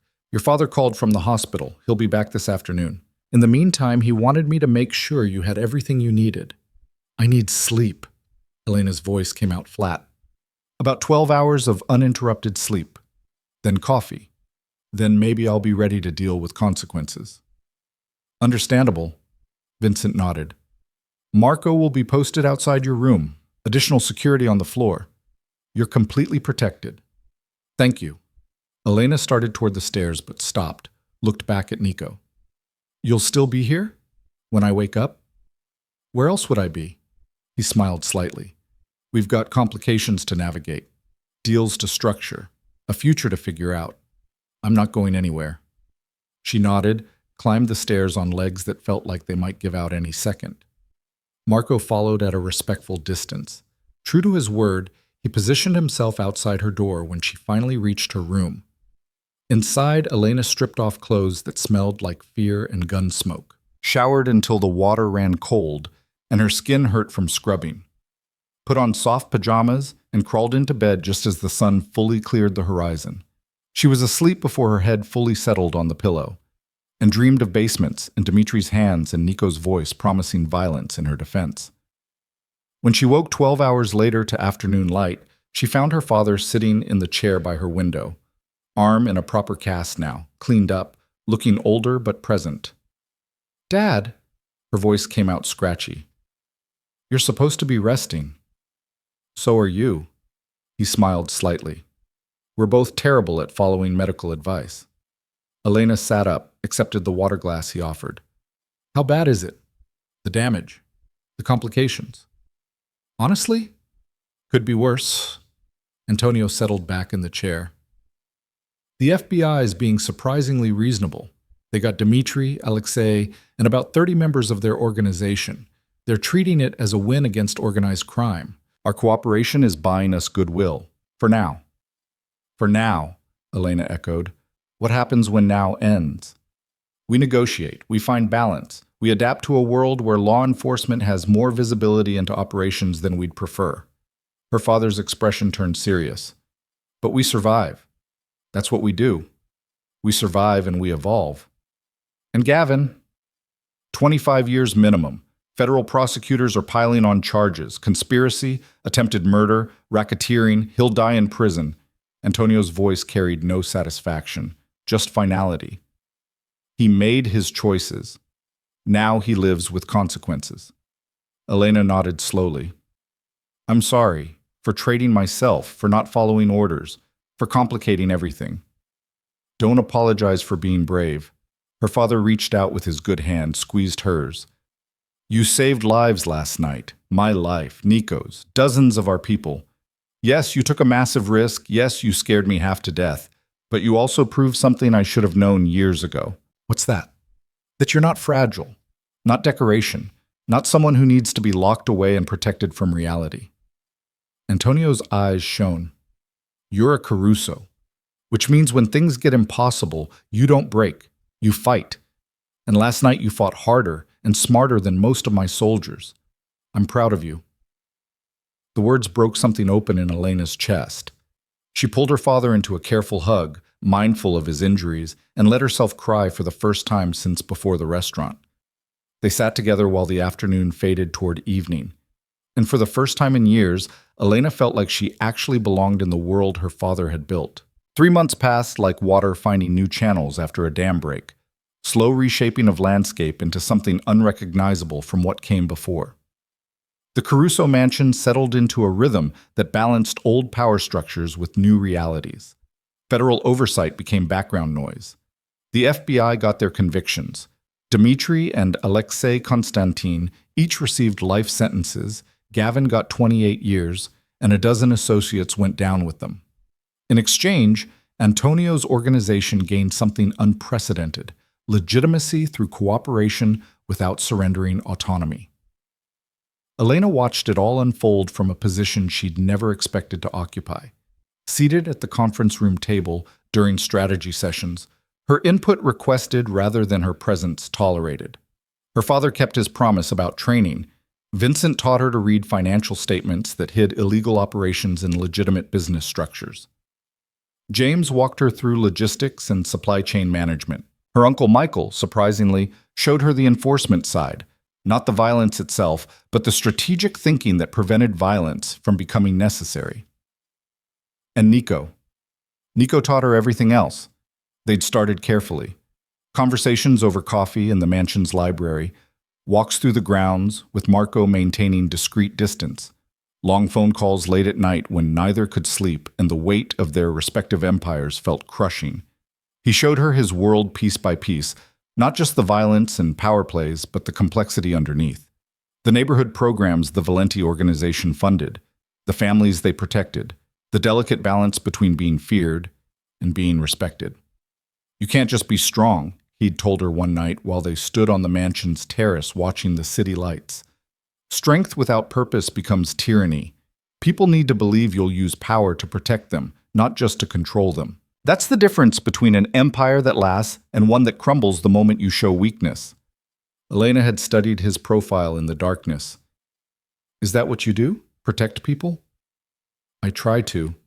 His voice had gone quiet. Doesn't always work. Sometimes protection requires violence. Sometimes the people you're protecting hate you for the methods you have to use. But it's better than the alternative, which is chaos, predators with no checks, organizations that don't care who gets hurt as long as profit flows. Nico had turned to face her. Your father built something that, for all its flaws, maintains order, keeps territories stable, prevents the kind of violence that spills into civilian populations. That's worth something, even if the methods are ugly. Now, 12 weeks after the warehouse, Elena understood what he meant. She'd seen the intelligence reports about the vacuum the Constantine brothers' arrest created. Other organizations moving in, testing boundaries, pushing for advantage. Her father and Nico spending 18-hour days managing conflicts before they escalated. The delicate diplomacy of criminal enterprise, where a wrong word could trigger bloodshed. She'd also seen the quieter work, the community programs, the jobs created through legitimate businesses, the families who owed their stability to Antonio's protection, however ethically complicated that protection might be. It was past midnight on a Thursday in late May when everything shifted. Elena was in the war room reviewing shipping manifests with James when Vincent burst in, tablet in hand, face drawn tight with concern. We've got a problem. He pulled up files on the main screen. Major problem. Someone's been leaking information again. New source. Different network than Gavin. This just came through on an intercepted communication. Elena moved closer to the screen. The document showed detailed intelligence about Caruso family operations. Current intelligence updated since the Constantine takedown. Warehouse locations, personnel rosters, financial structures, everything someone would need to plan another hostile action. When did this get intercepted? James demanded. 20 minutes ago. FBI caught it during routine surveillance of a known trafficking operation in Detroit. They flagged it for us immediately. Vincent scrolled through more documents. But here's the worst part. The leak includes information about Elena, her current security arrangements, her movements, her role in family operations. Elena's blood went cold. Someone's targeting me specifically? Looks that way. Vincent pulled up more files. The communication references you as Caruso's weak point, suggests using you for leverage exactly like the Constantines tried. Who sent it? Elena forced herself to think strategically, instead of giving in to fear. What's the source? We're still tracing that, but the recipient, Vincent highlighted a name. Marcus Chen, James's nephew. The room went silent. James looked like he'd been struck. That's impossible. Marcus is loyal. He's been with us for 6 years. He's been selling information for 3 months. Vincent's voice stayed professional, despite delivering devastating news.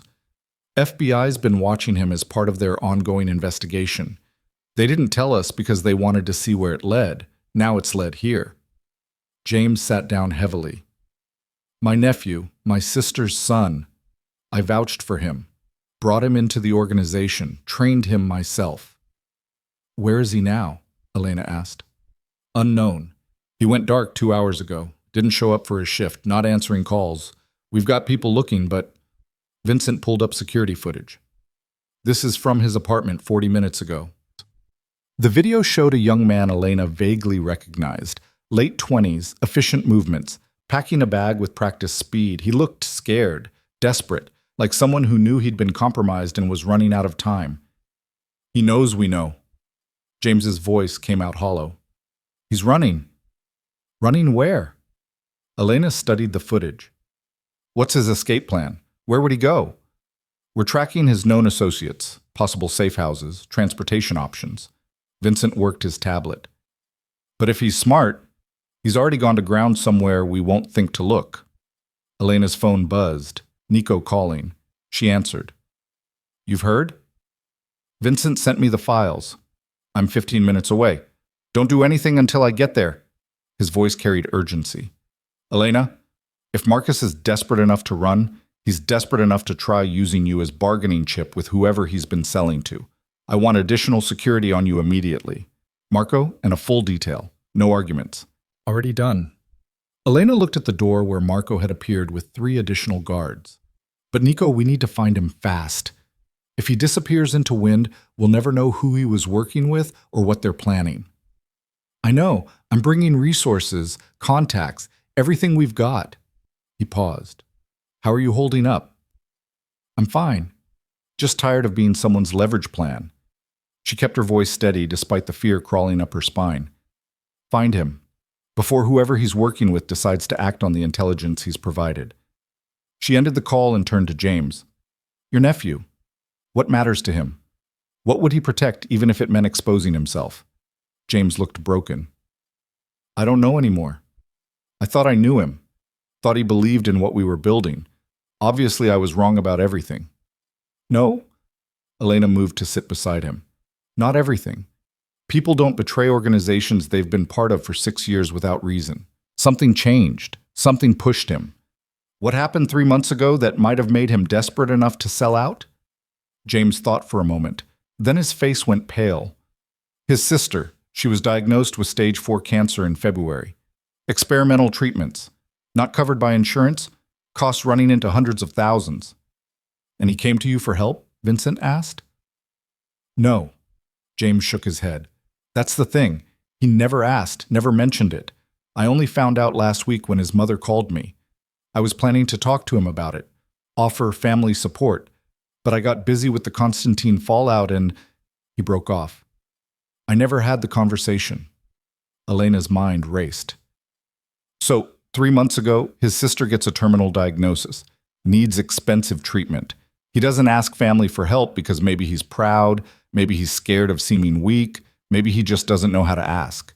Someone approaches him, offers money in exchange for information. He tells himself it's just business intelligence, nothing that'll really hurt anyone. But the information requirements escalate. Now he's in too deep to get out. That's a lot of assumptions, Vincent pointed out. It's human nature. Elena stood up. Desperate people make desperate choices. We've all just spent 3 months learning that lesson. If Marcus is running, it's because he's terrified, not because he's committed to betraying us. What are you suggesting? James looked at her. I'm suggesting we find him before whoever he's working with does, and we give him a chance to explain. Elena pulled up the security footage again. Look at his face. That's not a man running towards something. That's someone running scared. If we can reach him, talk to him, maybe we can turn this around. Or maybe he's exactly what he looks like, a traitor who sold us out for money. Vincent's voice carried skepticism. We can't afford to be naive about this. I'm not being naive. I'm being strategic. Elena pulled up the intelligence files Marcus had leaked. Look at what he actually sold.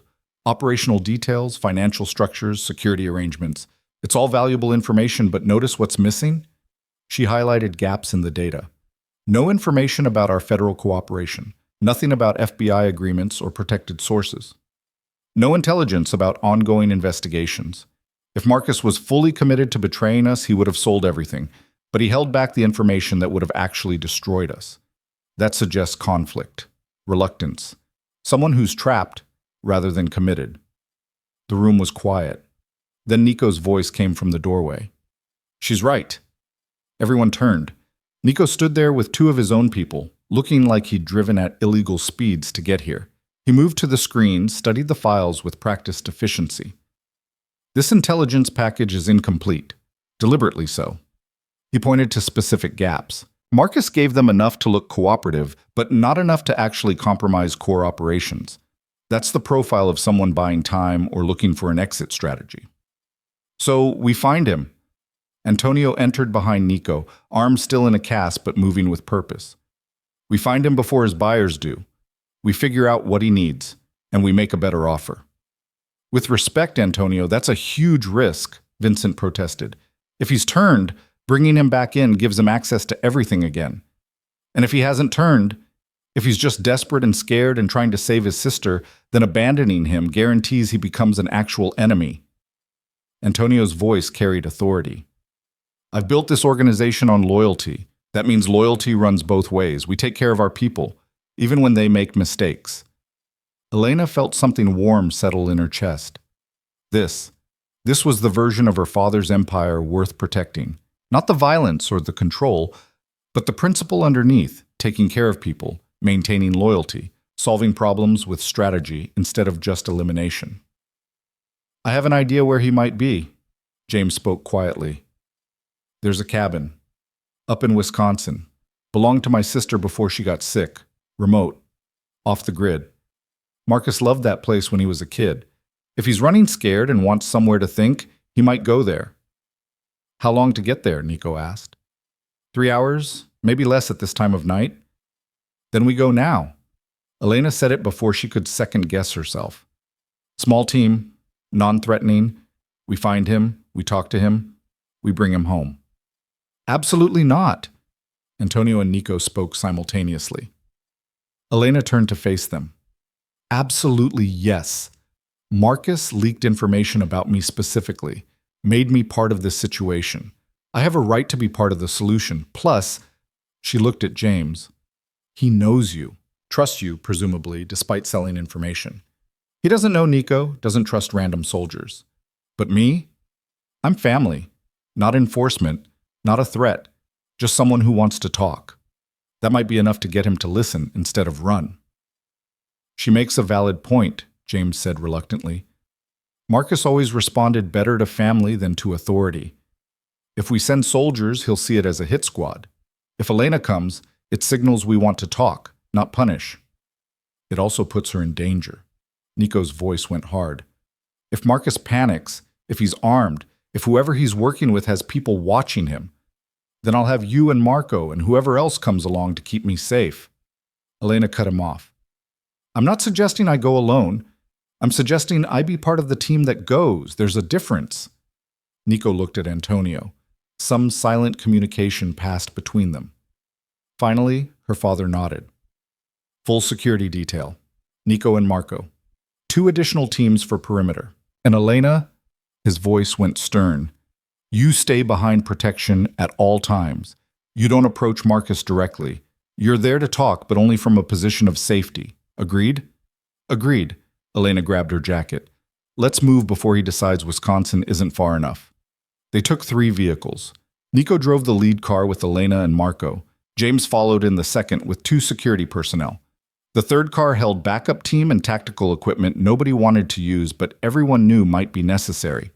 The drive north through darkness gave Elena too much time to think. About Marcus, desperate to save his sister. About Gavin, desperate for power. About all the ways desperation turned people into versions of themselves they'd never intended to become. You're quiet. Nico's voice broke through her thoughts. Thinking about choices. Elena watched the highway unreal in the headlights. How many wrong choices it takes before you can't find your way back to who you were? Depends on the choices. Nico's hand stayed steady on the wheel. Some mistakes you can come back from. Others define you permanently. The trick is knowing which is which before you make them. Which kind of mistake did Marcus make? We'll find out. Nico glanced at her. You really think he deserves a chance after selling information that could have gotten you killed? I think everyone deserves a chance to explain before we decide they're irredeemable. Elena met his eyes. Isn't that what you gave me? In that elevator, when you could have just let me run to Boston and walk into Gavin's trap? You gave me information, choice, a chance to make better decisions. I'm just trying to extend the same courtesy. That's different. How? You weren't the one betraying people. But Nico's voice had softened. Wasn't I? I was planning to abandon my family without warning, disappear into a new life while they dealt with consequences I helped create by being engaged to Gavin. Elena turned in her seat to face him better. You could have seen that as betrayal. Instead, you saw it as someone trying to survive an impossible situation. I'm asking you to consider that maybe Marcus deserves the same interpretation. They drove in silence for several miles. Then Nico said quietly, You're too good for this world. I'm exactly what this world made me, just like Marcus, just like everyone else trying to survive impossible choices. Elena settled back in her seat. The question is whether we're going to be an organization that destroys people when they struggle or one that helps them find better options.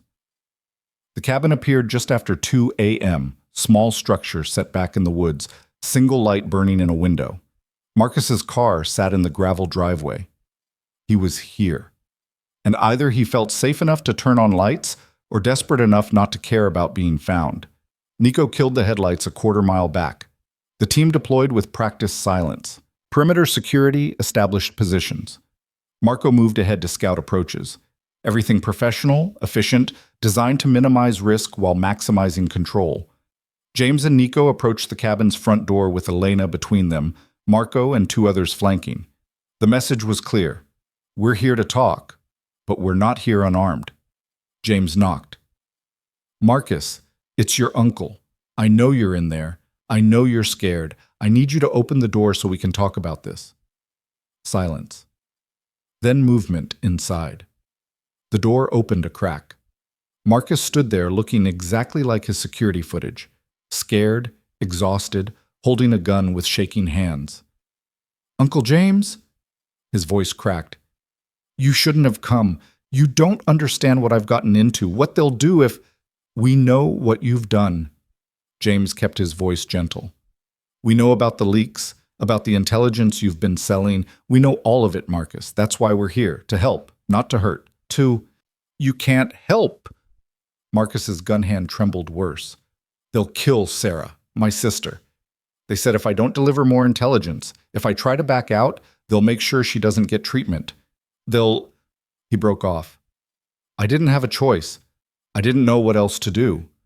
Elena spoke before anyone could stop her. Yes, you did. You had the choice to ask your family for help. We would have paid for Sarah's treatment. All of it. No questions asked. That's what family does. Marcus's eyes found her. Miss Caruso, I'm sorry. The information about you, I never meant for them to actually. I was just trying to buy time until I could figure out. I know. Elena took a careful step forward despite Marco's hand on her arm.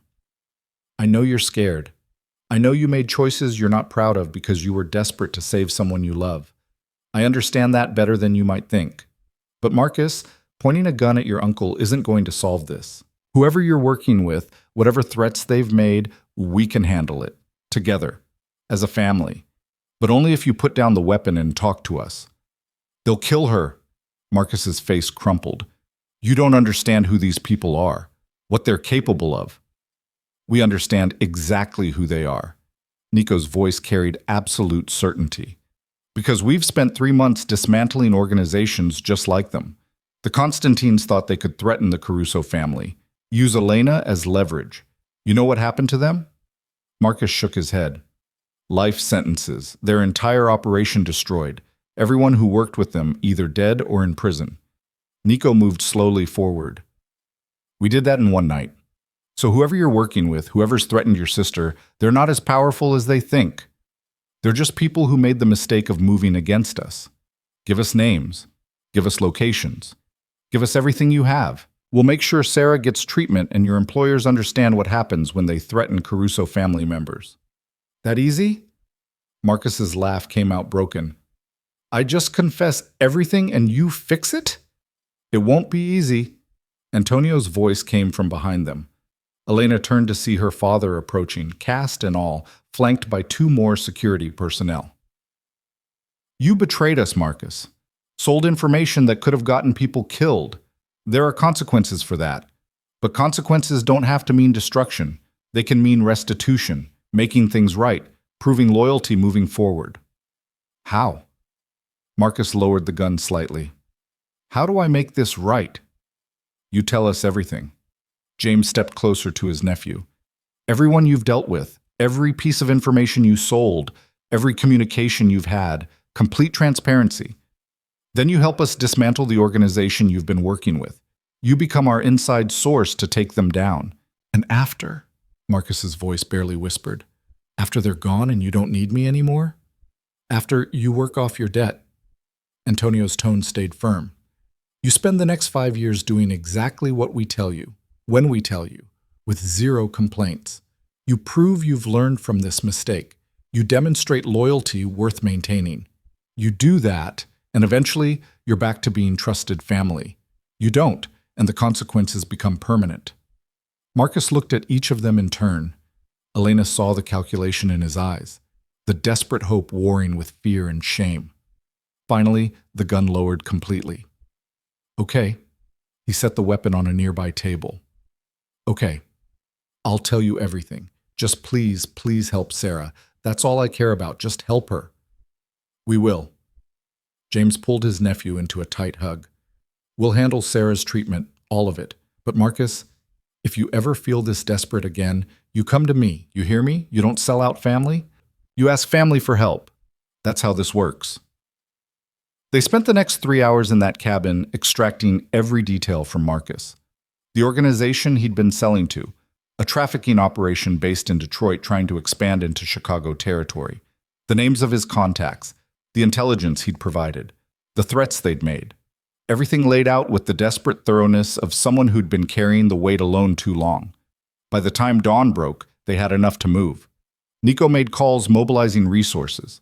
Antonio contacted federal agents who owed them favors. Within hours, coordinated raids hit the Detroit operation at every level.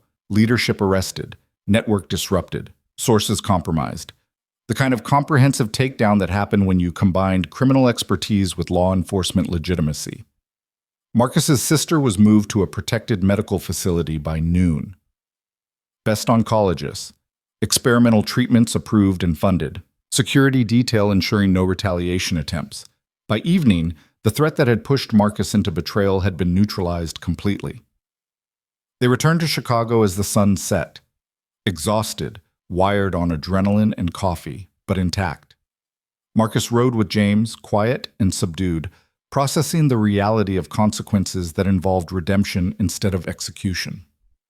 Elena watched them through the rear window and felt something shift in her understanding of what her father's empire could be at its best. Back at the mansion, she found Nico waiting in the library. He'd cleaned up, changed clothes, somehow managed to look less exhausted than everyone else despite running operations for 18 hours straight. "You did good today," he said when she entered. "With Marcus, the way you talked him down, that was impressive." "I just told him the truth." Elena collapsed into the chair across from him. "That desperation makes us do things we're not proud of. That asking for help is harder than it should be. That family means supporting each other through impossible situations." She met his eyes.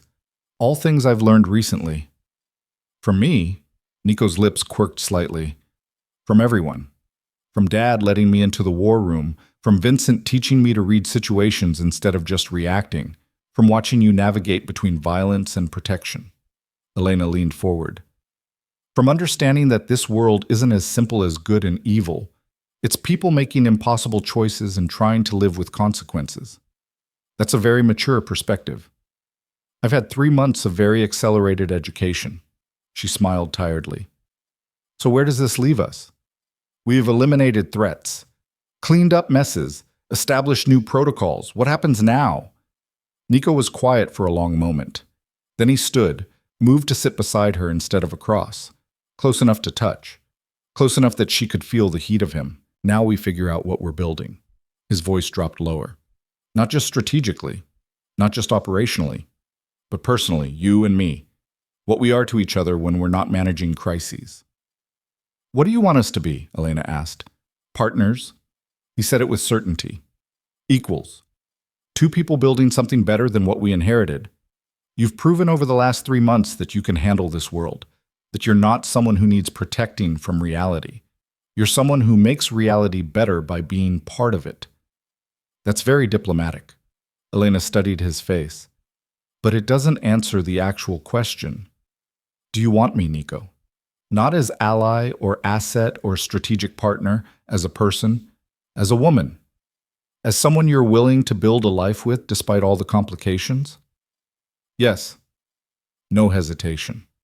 "I want you in ways that make tactical sense completely irrelevant. I want you when you're strong and when you're struggling. I want you making decisions beside me and challenging me when I'm wrong. I want mornings and midnights and everything in between. I want—" He reached out, cupped her face gently. "I want to stop pretending distance protects either of us and start admitting that you're the thing I'm most afraid of losing." Elena's breath caught. "I'm not going anywhere." "Promise?" His thumb traced her cheekbone. "Promise." She leaned into his touch. "I chose this world, chose you, chose to stay and build something instead of run. That doesn't change just because the immediate crisis is over." Nico kissed her then, finally. Months of distance and denial collapsing into something real and present and overwhelming. Elena kissed him back with everything she had, relief and want, and the certainty that this was exactly where she was supposed to be. When they finally broke apart, both breathing hard, Nico rested his forehead against hers. Your father's going to have opinions about this. My father already has opinions about this. Antonio's voice came from the doorway. Question is whether you're planning to make an honest woman of my daughter, or if I need to have concerns about your intentions. Elena turned to see her father standing there, trying to look stern, but failing to completely hide his smile. Dad, how long have you been standing there? Long enough to confirm what I've suspected for months. Antonio moved into the library. Nico Valenti, heir to the Valenti Empire, in love with my daughter, took you long enough to admit it. With respect, Antonio, I was trying to keep her safe. Nico stood, putting himself between Elena and her father, despite the absurdity of the gesture. By staying away and making everyone think she didn't matter? Antonio laughed.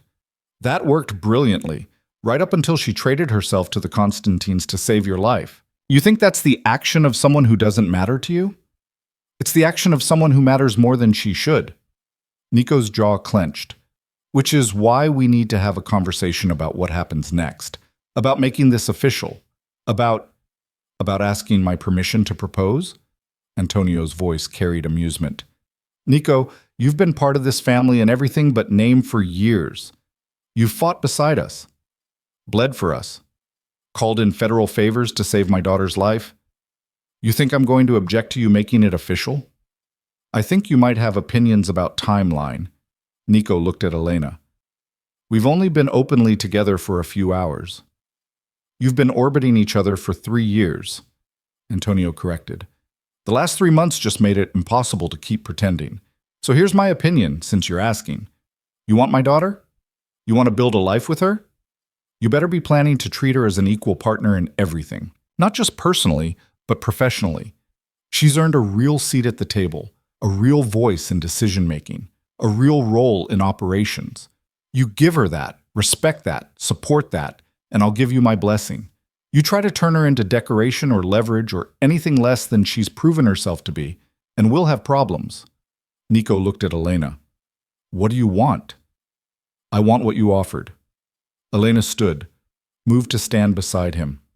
Partnership, equality, a seat at the table and a voice in decisions. I want to keep building what we've started, turning this empire into something that protects people instead of just controlling them. I want, she took a breath, I want you to ask me properly, not in a crisis, not because it's strategic, because you actually want to build a life together. Now? Nico's voice carried surprise.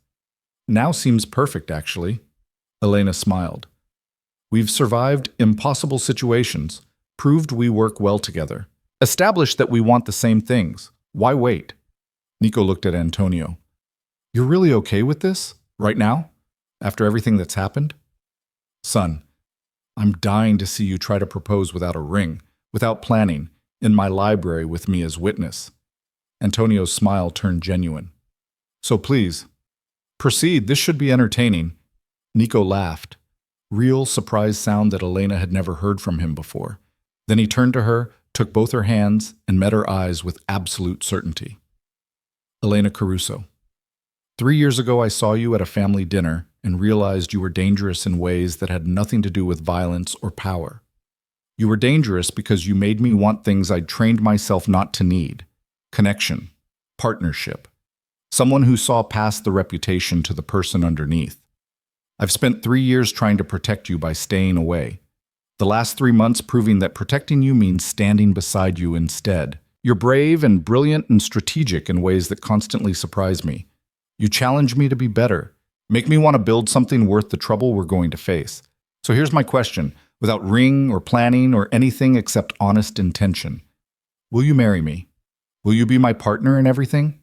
Will you help me turn our family's empires into something we can be proud of instead of just something we survive? Elena felt tears on her face. Happy ones for once. Yes, to all of it. Yes. He kissed her again, softer this time.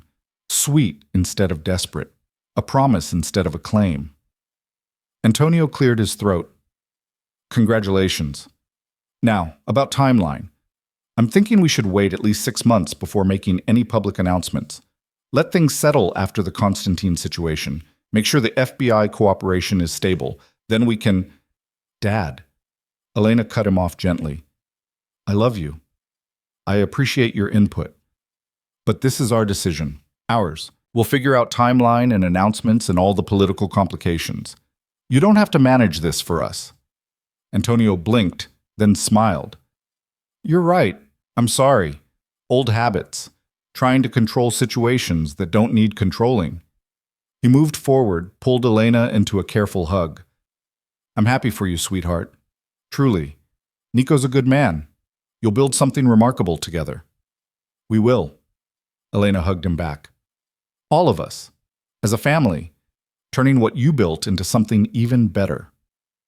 The next 6 months proved that optimism wasn't entirely misplaced. The Caruso and Valenti organizations formalized their alliance through strategic mergers that gave both families stronger positions. Elena took on official role as operations advisor, less violent than enforcement, more strategic than administration, perfectly suited to her skill set. She negotiated deals, managed conflicts, built relationships with allies and competitors alike. She and Nico announced their engagement in September at a carefully staged family dinner that became news in both legitimate society pages and less legitimate intelligence networks. The message was clear. The next generation was taking over, and they were doing things differently. They married in November. Small ceremony, close family only. No political theater, no business negotiations, just two people making promises they intended to keep. Elena wore cream silk instead of white. Nico wore a suit that probably cost more than most people's cars, but looked good enough to justify it. Antonio walked her down the aisle with tears in his eyes. Catherine actually smiled, genuinely smiled, for the first time in years. The reception was bigger. 300 guests mixing legitimate business contacts with less legitimate associates. Federal agents who'd helped take down the Constantines drinking with reform mob soldiers trying to build cleaner operations. The kind of complicated mixing that represented the world Elena and Nico were building. Not clean, not simple, but trying to be better than what came before. 6 weeks after the wedding, a new crisis emerged. Smaller than the Constantine situation, but significant enough to require immediate attention. A territorial dispute with an organization moving in from the East Coast. Threats of violence if boundaries weren't redrawn. Elena sat in the war room reviewing intelligence with Nico, Vincent, and James. Her father attended remotely. He'd been reducing his active involvement, transitioning leadership to the next generation, learning to trust instead of control. We have 3 options. Elena outlined them on the screen. Negotiate a territorial compromise, demonstrate strength through strategic enforcement, or bring in federal mediation before this escalates to violence. Federal mediation sets bad precedent, Vincent argued. Makes us look weak. It makes us look smart, Elena countered. We've spent 6 months building relationships with law enforcement that give us legitimacy our competitors don't have. We use those relationships, we solve this without bloodshed, and we send a message that we're not the same kind of organization we used to be. What if they interpret that as weakness and push harder? James asked. Then we escalate appropriately. Nico pulled up tactical options. But Elena's right. We try the smart play first, save violence for when negotiation fails. That's the model we're building. They voted. Negotiation won. Elena made the calls, arranged the meeting, brought federal mediators who could enforce agreements with legal consequences instead of just threats. The territorial dispute got resolved in 3 days with 0 casualties and a compromise that actually strengthened both organizations. Word spread. Other families started requesting Elena specifically for conflict mediation. She became known not as the daughter who needed protection, but as the strategist who prevented wars. A year after the Constantine warehouse, Elena stood in the war room alone late at night, reviewing reports and thinking about how much had changed. She'd gone from planning escape to Boston to being an integral part of her family's evolution, from being managed to managing. from being protected to protecting others. Nico found her there past midnight. You should be sleeping. So should you. She smiled as he moved behind her, arms wrapping around her waist. Just thinking about how different everything is. A year ago I was trying to run. Now I can't imagine being anywhere else. Any regrets? He kissed her temple. About staying? About choosing this life? About marrying you? Elena turned in his arms. Not even slightly. You? Only that I wasted 3 years staying away when I could have been building this with you from the start. Nico's expression went serious. There's something I wanted to talk to you about. Been thinking about it for a few weeks. Okay. Elena studied his face. What's wrong? Nothing's wrong. Actually, something's very right, but it's going to complicate things. He took a breath. Your father wants to retire, fully retire. Hand over operational control to the next generation. He's asking if we're ready to take over the Caruso organization, merge it completely with Valenti operations, build something new from both families. Elena processed that. What did you tell him? That I needed to talk to you first, because this isn't my decision alone. It's ours. Together. Equal partnership like we promised. Nico searched her face. So what do you think? Are we ready? Do you want this? Elena looked around the war room, thought about everything it represented, the violence and power and complexity, the protection and strategy and careful balance between being feared and being respected, the responsibility of managing an empire that employed thousands and controlled territory across multiple states. I think we're as ready as we'll ever be, she said finally. I think we've proven we can handle crises and build alliances and make hard choices. I think combining the families under unified leadership could make us stronger, more stable, better able to accomplish the reforms we've been talking about. It won't be easy, Nico warned. There will be resistance, challenges, people who think we're too young or too idealistic or too willing to compromise with authorities. When has anything about this life been easy? Elena smiled. We'll handle resistance the same way we've handled everything else. Together. With strategy and strength and the willingness to fight for what we're building. Nico kissed her, deep and certain and full of promise.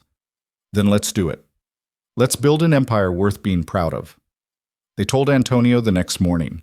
He smiled with relief and something that might have been pride. Announced his retirement at a family gathering that week. Formally transferred leadership to Elena and Nico with his blessing and support.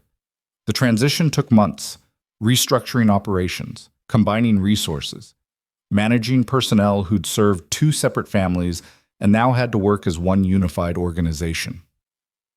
Elena and Nico spent 18-hour days navigating politics and logistics and the 1,000 small complications of merging empires. But slowly, it worked. The Caruso Valenti organization became known for being different, tougher on internal corruption, more willing to cooperate with authorities when cooperation served everyone's interests, strategic instead of reflexively violent. They cleaned up operations that had become too dirty, shut down trafficking networks that had operated in their territory, built legitimate businesses that employed people who might otherwise turn to criminal enterprise. It wasn't perfect. They still made hard choices, still operated in moral gray areas, still had to authorize violence when negotiation failed, but they did it with clear principles and genuine attempts at minimizing harm.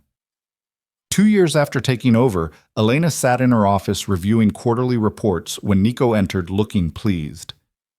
Good news, the federal prosecutor we've been working with just shut down that trafficking operation in Milwaukee, completely dismantled, 42 arrests, all without any blowback on us. Because we gave them intelligence. Elena smiled. See? Cooperation works. It also makes us look soft to some of our more traditional associates. Nico settled into the chair across from her desk. We got another complaint from the Detroit family about our unconventional methods. Let them complain. Elena set down her tablet. We're building something sustainable, something that can survive federal scrutiny and public visibility, something our children won't have to be ashamed of. Nico went very still. Children? Elena realized what she'd said, felt her face heat. I mean, hypothetically, eventually, if that's something you want. Is it something you want? His voice stayed carefully neutral. Maybe. She met his eyes. Not immediately. Not while we're still consolidating power and managing transitions. But someday? Yes, I think I'd like to raise children in the world we're building. Show them it's possible to be strong without being cruel, powerful without being destructive. Nico came around the desk, pulled her to her feet, held her close. Someday sounds perfect. First we finish building the empire. Then we fill it with people worth building it for. You're very strategic about everything, aren't you? Elena laughed against his chest. I learned from the best. He kissed the top of her head. Speaking of which, your father called. Wants to have dinner this weekend. Said he has something important to discuss. They had dinner at the mansion Saturday night. Antonio looked healthier than Elena had seen him in years. Retirement agreeing with him, the weight of constant crisis management lifted from his shoulders. Catherine was there too, more present than usual, medication adjusted to something that let her actually engage with reality instead of just drifting through it. Over dessert, Antonio cleared his throat. I wanted you all here because I have an announcement. Your mother and I are selling the mansion, moving somewhere quieter. Maybe the coast. Somewhere we can actually enjoy retirement instead of just existing in the space where we used to work. Elena blinked. You're leaving Chicago? We're leaving the life, Antonio corrected gently. You and Nico have built something new, something better. It's yours now, completely. We're just going to be proud parents watching from a distance instead of shadows you have to work around. Catherine spoke quietly. I think it's time I actually lived instead of just surviving. Your father agrees. We want to travel, see things. Be people instead of just roles we've played for too long.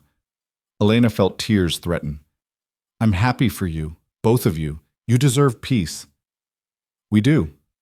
Antonio reached across the table, took her hand. And so do you. You've earned everything you've built. The respect, the power, the partnership with Nico. You've taken an empire built on violence and fear and transformed it into something that could actually do good in the world. I'm more proud of you than I have words for. The mansion sold within a month. Elena and Nico bought a place of their own, modern penthouse in the Loop with enough security to satisfy Marco and enough windows to let in light. They filled it with art and books and the life they were building together. 3 years after the Constantine warehouse, Elena sat on their terrace watching the sunset paint Chicago in gold and crimson. Nico joined her with wine, settling into the chair beside her. Productive day? He asked. Very. Closed the deal with the West Coast Alliance, negotiated new terms with our federal contacts, managed to prevent what could have been a nasty territorial conflict through aggressive mediation. Elena accepted the wine glass. You? Similar. Also got word that Marcus's sister is officially in remission, 5 years cancer-free. He wanted me to thank you for the family support. He earned it, Elena smiled. Spent 3 years proving loyalty and competence. That's worth supporting. They sat in comfortable silence, watching the city they protected and profited from and occasionally saved from itself. Elena thought about the elevator 3 years ago, about Nico admitting he'd stayed away because she made him lose control, about choosing to stay instead of run, best choice she'd ever made. I love you. She said it simply, without drama, just truth. I love you too. Nico took her hand. Thank you for staying, for building this with me, for making it possible to have power and principles instead of having to choose. Thank you for letting me. Elena squeezed his fingers. For seeing me as partner instead of liability, for trusting me with the hard parts instead of trying to protect me from reality. They watched the sun disappear below the horizon, painting the sky in shades of ending and beginning. And Elena knew, with absolute certainty, that she was exactly where she belonged. Not in Boston running from complexity, but here, in Chicago, building an empire worth the wait, with the man who'd finally stopped pretending distance meant safety, together, equal, unafraid. The future spread ahead of them like their city, complicated, beautiful, theirs to shape, and they intended to make it remarkable.